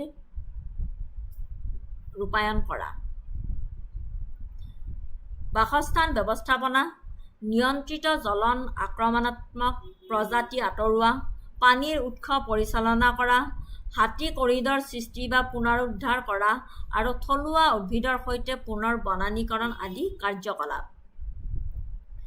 বহনক্ষম জীৱিকা বন্যপ্ৰাণীৰ ক্ষতি কৰা কাৰ্যকলাপৰ ওপৰত তেওঁলোকৰ নিৰ্ভৰশীলতা হ্ৰাস কৰিবলৈ স্থানীয় লোকসকলৰ বাবে বিকল্প বহনক্ষম অৰ্থনৈতিক সুযোগ গঢ়ি তোলা। জৈৱ বৈচিত্ৰ্য সংৰক্ষণৰ গুৰুত্ব আৰু ভূমিকা বন্যপ্ৰাণী প্ৰকল্পসমূহ অতি প্ৰয়োজনীয় কাৰণ ইহঁতে অপ্ৰত্যাৱৰ্তনীয় ক্ষতি প্ৰতিৰোধ কৰে। ইহঁতে অগণন প্ৰজাতিৰ বিলুপ্তিৰ বিৰুদ্ধে শেষ প্ৰতিৰক্ষা ৰেখা হিচাপে কাম কৰি গ্ৰহটোৰ অন্যান্য বিৱৰ্তনশীল ঐতিহ্য সংৰক্ষণ কৰে। পৰিৱেশ তন্ত্ৰৰ সেৱা বজাই ৰাখে। সুস্থ পৰিৱেশ তন্ত্ৰই বিশুদ্ধ পানী, বায়ু বিশুদ্ধকৰণ, জলবায়ু নিয়ন্ত্ৰণ আৰু পৰগছা আদিৰ দৰে অত্যাৱশ্যকীয় সেৱা আগবঢ়ায় যিয়ে মানুহক প্ৰত্যক্ষভাৱে উপকৃত কৰে। ইহঁতে সুস্থিৰ পৰিৱেশ তন্ত্ৰক প্ৰসাৰিত কৰে। প্ৰতিটো প্ৰজাতিয়ে ভূমিকা পালন কৰে। কিস্তুন প্ৰজাতিসমূহ যেনে পহু, সাগৰীয় উট বা বৃহৎ শিকাৰু। তেওঁলোকে মানুহ বন্যপ্ৰাণীৰ সংঘাত সমাধান কৰে, ভাগ বতৰা কৰা স্থান সৃষ্টি আৰু সুৰক্ষিত কৰি আৰু সমাধান আগবঢ়াই। প্ৰকল্পসমূহে মানুহ আৰু প্ৰাণীক সহাৱস্থান কৰাত সহায় কৰে, যাৰ ফলত দুয়োটাৰে বাবে উন্নত ফলাফল পোৱা যায়। জলবায়ু স্থিতিস্থাপকতাক সমৰ্থন কৰে, যেনে জৈৱ বৈচিত্ৰ্যসমূহ পৰিৱেশ তন্ত্ৰসমূহ সাধাৰণতে অধিক স্থিতিস্থাপক আৰু জলবায়ু পৰিৱৰ্তনৰ প্ৰভাৱকে ধৰি পৰিৱেশ পৰিৱৰ্তনৰ সৈতে ভালদৰে খাপ খাবলৈ সক্ষম হয়। Major types of wildlife projects: in situ conservation, protection of species in their natural habitat. This is generally the preferred and most effective long-term method. Establishing and managing protected areas, national parks, wildlife sanctuaries. Protecting migratory corridors, anti-poaching patrols, and habitat restoration within these areas. Ex situ conservation, protection of species outside their natural habitat, used when a species is critically endangered or as a supplement to in situ efforts. Example, captive breeding programs for vultures or certain crocodiles, seed banks, genny banks, and wildlife rescue/rehabilitation centers, releasing captive bred animals back into the wild as a goal. And species-specific project initiative focused intensely on a single flexible critically threatened species. Example, Project Tiger India, Project Snow Leopard, Great Api conservation projects, or projects for specific marine turtles or whales.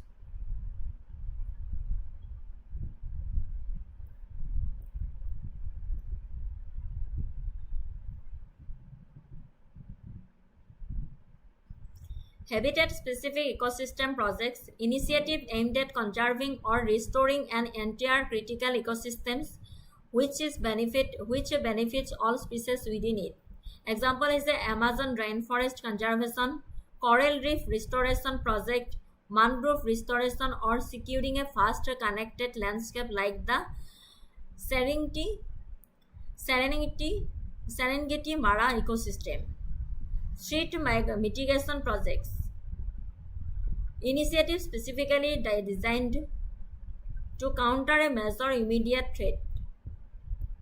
Anti-poaching and law enforcement programs using technology like the drones and hawk systems.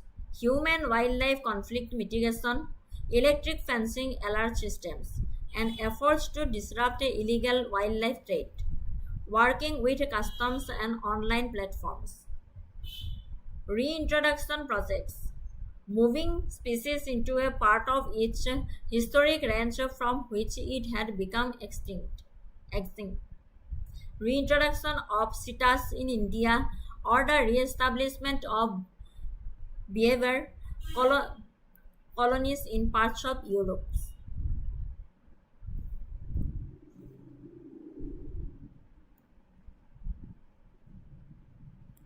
Key activities and methods. Successful wildlife projects are multidisciplinary and involve various activities.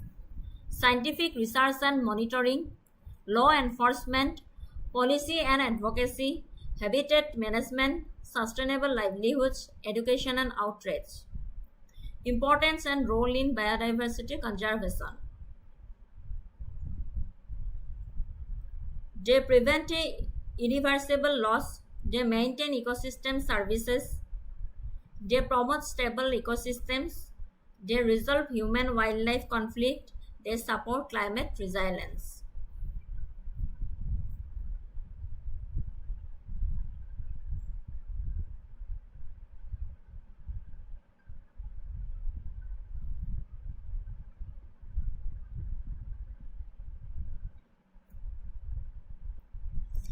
The core buffer strategy, question anisilo topic tour pora. The core buffer strategy for wildlife management, where a central core area is kept free of human activity and surrounded by a limited use buffer zone, is the fundamental management framework for which of the following conservation initiatives in India: Project Elephant, Project Crocodile, Project Tiger, Project Snow Leopard. The core buffer strategy for wildlife management, where a central core area is kept free of human activity and surrounded by a limited use buffer zone, is the fundamental management framework for which of the following conservation initiatives in India? Correct answer whole option C, Project Tiger. The entire network of tiger reserve across India is managed under the core buffer strategy established by the Wildlife Protection Act of 1972 to ensure an inviolate space for the tiger population and sustainable resource use in the periphery. আজিৰ শেষৰটো topic হৈছে international organisation. General ফৰেষ্ট্ৰিৰ ভিতৰত কি কি পৰে মই আজি ক্লাছটোৰ আৰম্ভণিতে চিলেবাছটো কৈ দিছিলোঁ। আৰু আজিৰ শেষৰ টপিকটো হৈছে ইণ্টাৰনেশ্যনেল অৰ্গেনাইজেশ্যন।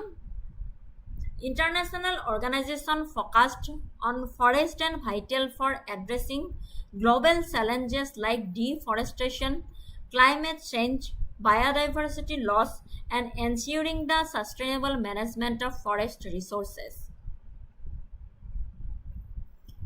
Competitive level বহুত high হৈছে তাতে APSC so বহুত থৰো পঢ়িব লাগিব আৰু এটো এটা বহুত ভাল পোষ্ট হয় ফৰেষ্ট ৰেঞ্জাৰৰ সো আপোনালোকে মই অনুৰোধ কৰিছো বহুত ভালদৰে পঢ়ক থৰলি।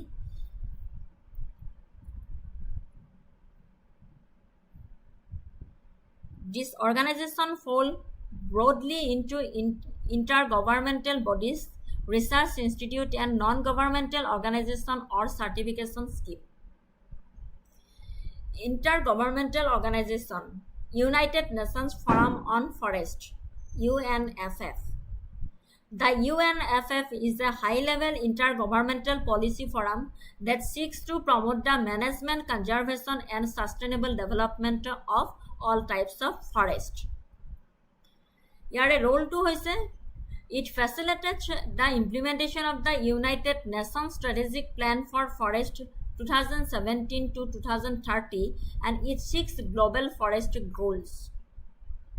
It provides a platform for dialogue, policy recommendations, and monitoring progress towards sustainable forest management. Second to all, Food and Agriculture Organization of the United Nations. Ito ami অলপ আগতে পঢ়িছিলো, so বিশেষভাৱে এক্সপ্লেনেশ্যন কৰিব নাযাওঁ. Third to is a Collaborative Partnership on Forest, CPF. The CPF is an informal voluntary arrangement that currently comprises 16 major internal organizations, institutions, and secretaries working on forest issues. Yare role to is it promotes cooperation and coordination among its members to support the work of the UNFF and SFM globally. It aims to streamline forest-related agendas and avoid duplications of forest. Members include Food and Agriculture Organization, UNFF Secretariat, and CIFR, ITTO, IUCN, UNEP, UNDP, CBD, CITES, and UNFCCC. Secretariat, etc. মনত ৰাখিব, important হয়.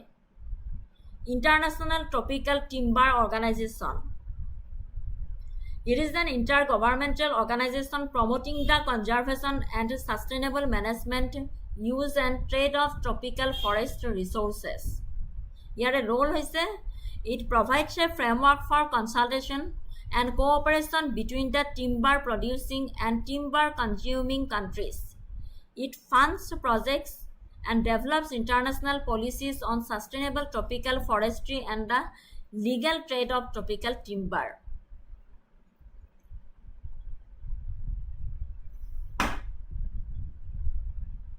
Research and Technical Organizations. International Union of Forest Research Organizations. It is a non-profit, non-governmental and non-discriminatory global network for forest science cooperation. Your role is it unites over 15,000 researchers from about 650 member organizations in 120 countries to advance research on forestry, forest ecosystems, forest policy, economics, and climate change impacts. It connects scientists and decision makers. Centers for International Forestry Research and World Agroforestry. Is a non-profit scientific research organization that specializes in the use and management of forests and trees. Here role is it conducts research on critical global challenges related to forest, climate change, biodiversity, food security, and livelihoods, aiming to inform policymaking and practice in developing nations. Conservation and Certification Organization. International Union for Conservation of Nature, IUCN, is a membership union composed of both government and civil society organizations. Here role is it is the global authority on the status of the natural world and the measures needed to safeguard it. It manages the IUCN red list of threatened species, which includes assessment of forest-dependent species and is involved in global initiatives like the Bond Challenge for Forest Restoration. Forest Stewardship Council, FSC, is a non-governmental organization that runs a global forest certification system. Here a role hoise, it promotes environmentally appropriate, socially beneficial and economically viable management of the world's forest. It sets rigorous standards for forest management and a chain of custody for timber products, allowing consumers to switch products from responsibly managed forest. Rainforest Alliance. The Rainforest Alliance is a non-profit organization focused on building an alliance to protect forests, improve the livelihoods of farmers and forest communities, promote human rights and help mitigate the climate crisis. Here a role is it provides a certification for farms and forest operations that meet comprehensive sustainability standards, focusing on biodiversity conservation and sustainable livelihoods, often in tropical regions. World Wildlife Fund (WWF), one of the world's largest conservation organizations, is deeply involved in forest conservation. Here a role is it works on the ground to establish and manage protected areas, promote sustainable forest management, combat illegal logging, and support the use of credible certification schemes like FSC. Its focus areas include many of the world's major forest biomes such as the Amazon, Congo Basin, and Borneo. Global initiatives. The UN RED program. This is the collaborative initiatives of the Food and Agriculture Organization, UNDP and UNEP. Here role is it supports developing countries in implementing reducing emissions from deforestation and forest degradation and the role of conservation, sustainable management of forest and enhancement of the forest carbon stocks. It helps the countries design and implement national strategies for forest-based climate change mitigation. UN Decade on Ecosystems Restoration 2021 to 2030, led by UNEP and Food and Agriculture Organization.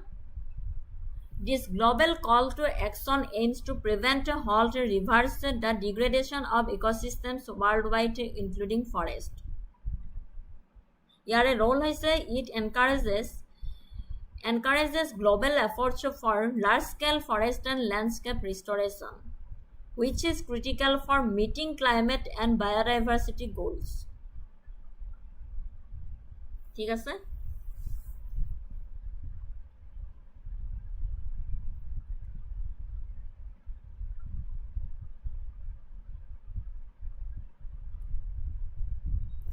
Which international non-governmental organization manages the largest global forest certification system promoting environmentally appropriate, socially beneficial and economically viable management of the world's forest.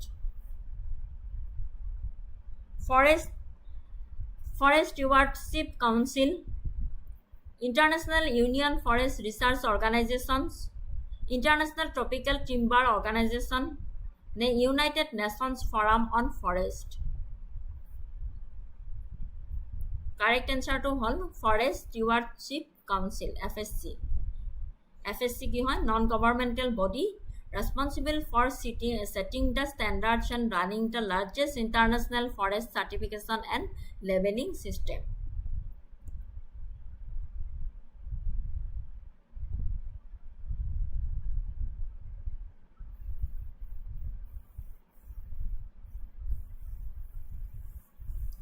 Superlatives in forestry.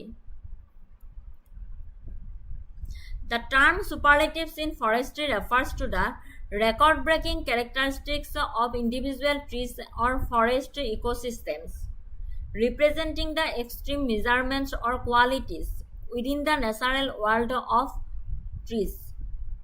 These superlative trees are often tracked and measured by foresters and scientists to identify the tallest, stoutest, oldest, or most voluminous specimens on Earth. There are K categories of the superlatives in forestry. Tallest trees, example is a Hyperion. Stoutest, widest trees, example is a Arbel Delft Tool.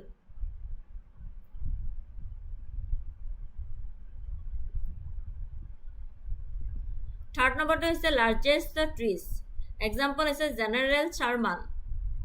Oldest trees, here example is a Methuselah. Largest colonial organisms, example is a Pandu. Significance in forestry and conservation. Conservation, scientific research and public awareness. Conservation, identifying record holding of trees often leads to the protection of the entire forest and or ecosystem they habitat, helping to preserve genetic diversity and old growth forest. Scientific research, superlative trees provide data for understanding the maximum growth potential, psychological limits, and longevity of tree species. Ancient trees in particular offer invaluable climate data through their rings. Public awareness, the sheer magnitude of these superlative trees captures the public imagination, raising awareness about the importance of forests and the need for their preservation worldwide. Significance of the forestry and conservation.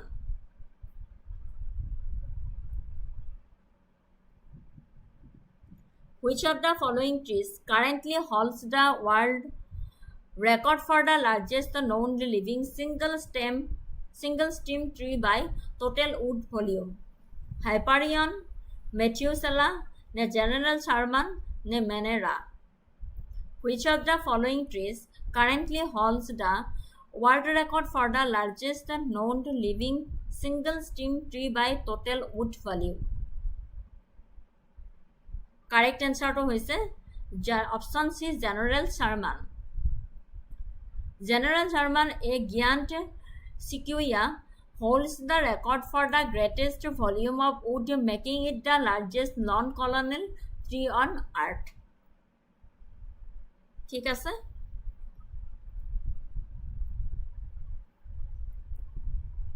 Thank you.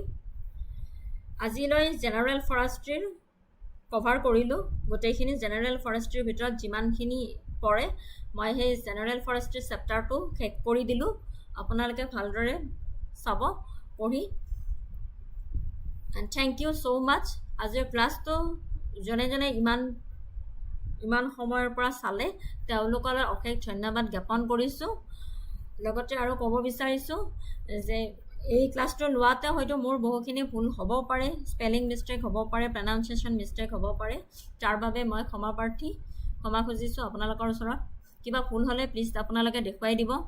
মই এইটো কোৱা নাই যে মই শুদ্ধ হয়, আপোনালোকে please দেখুৱাই দিব যদি কিবা ভুল হৈছে। থেংক ইউ ছ' মাছ।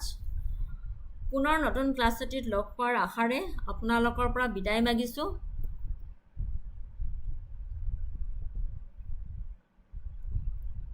শুভৰাত্ৰি। নেক্সট ক্লাছ আপোনালোকৰ প্ৰিভিয়াছ ইয়াৰৰ ফৰেষ্ট ৰেঞ্জাৰৰ প্ৰিভিয়াছ ইয়াৰৰ কুৱেশ্যন পেপাৰ যদি ডিছকাশ্যন কৰিব লাগে, ফৰেষ্ট্ৰিৰ অপশ্যনেল পেপাৰ যদি লাগে মোক কমেণ্ট ছেকশ্যনত জনাব, নহ'লে মই আকৌ নেক্সট চেপ্টাৰটো লৈ আহিম। নেক্সট চেপ্টাৰটো হৈছে চিভি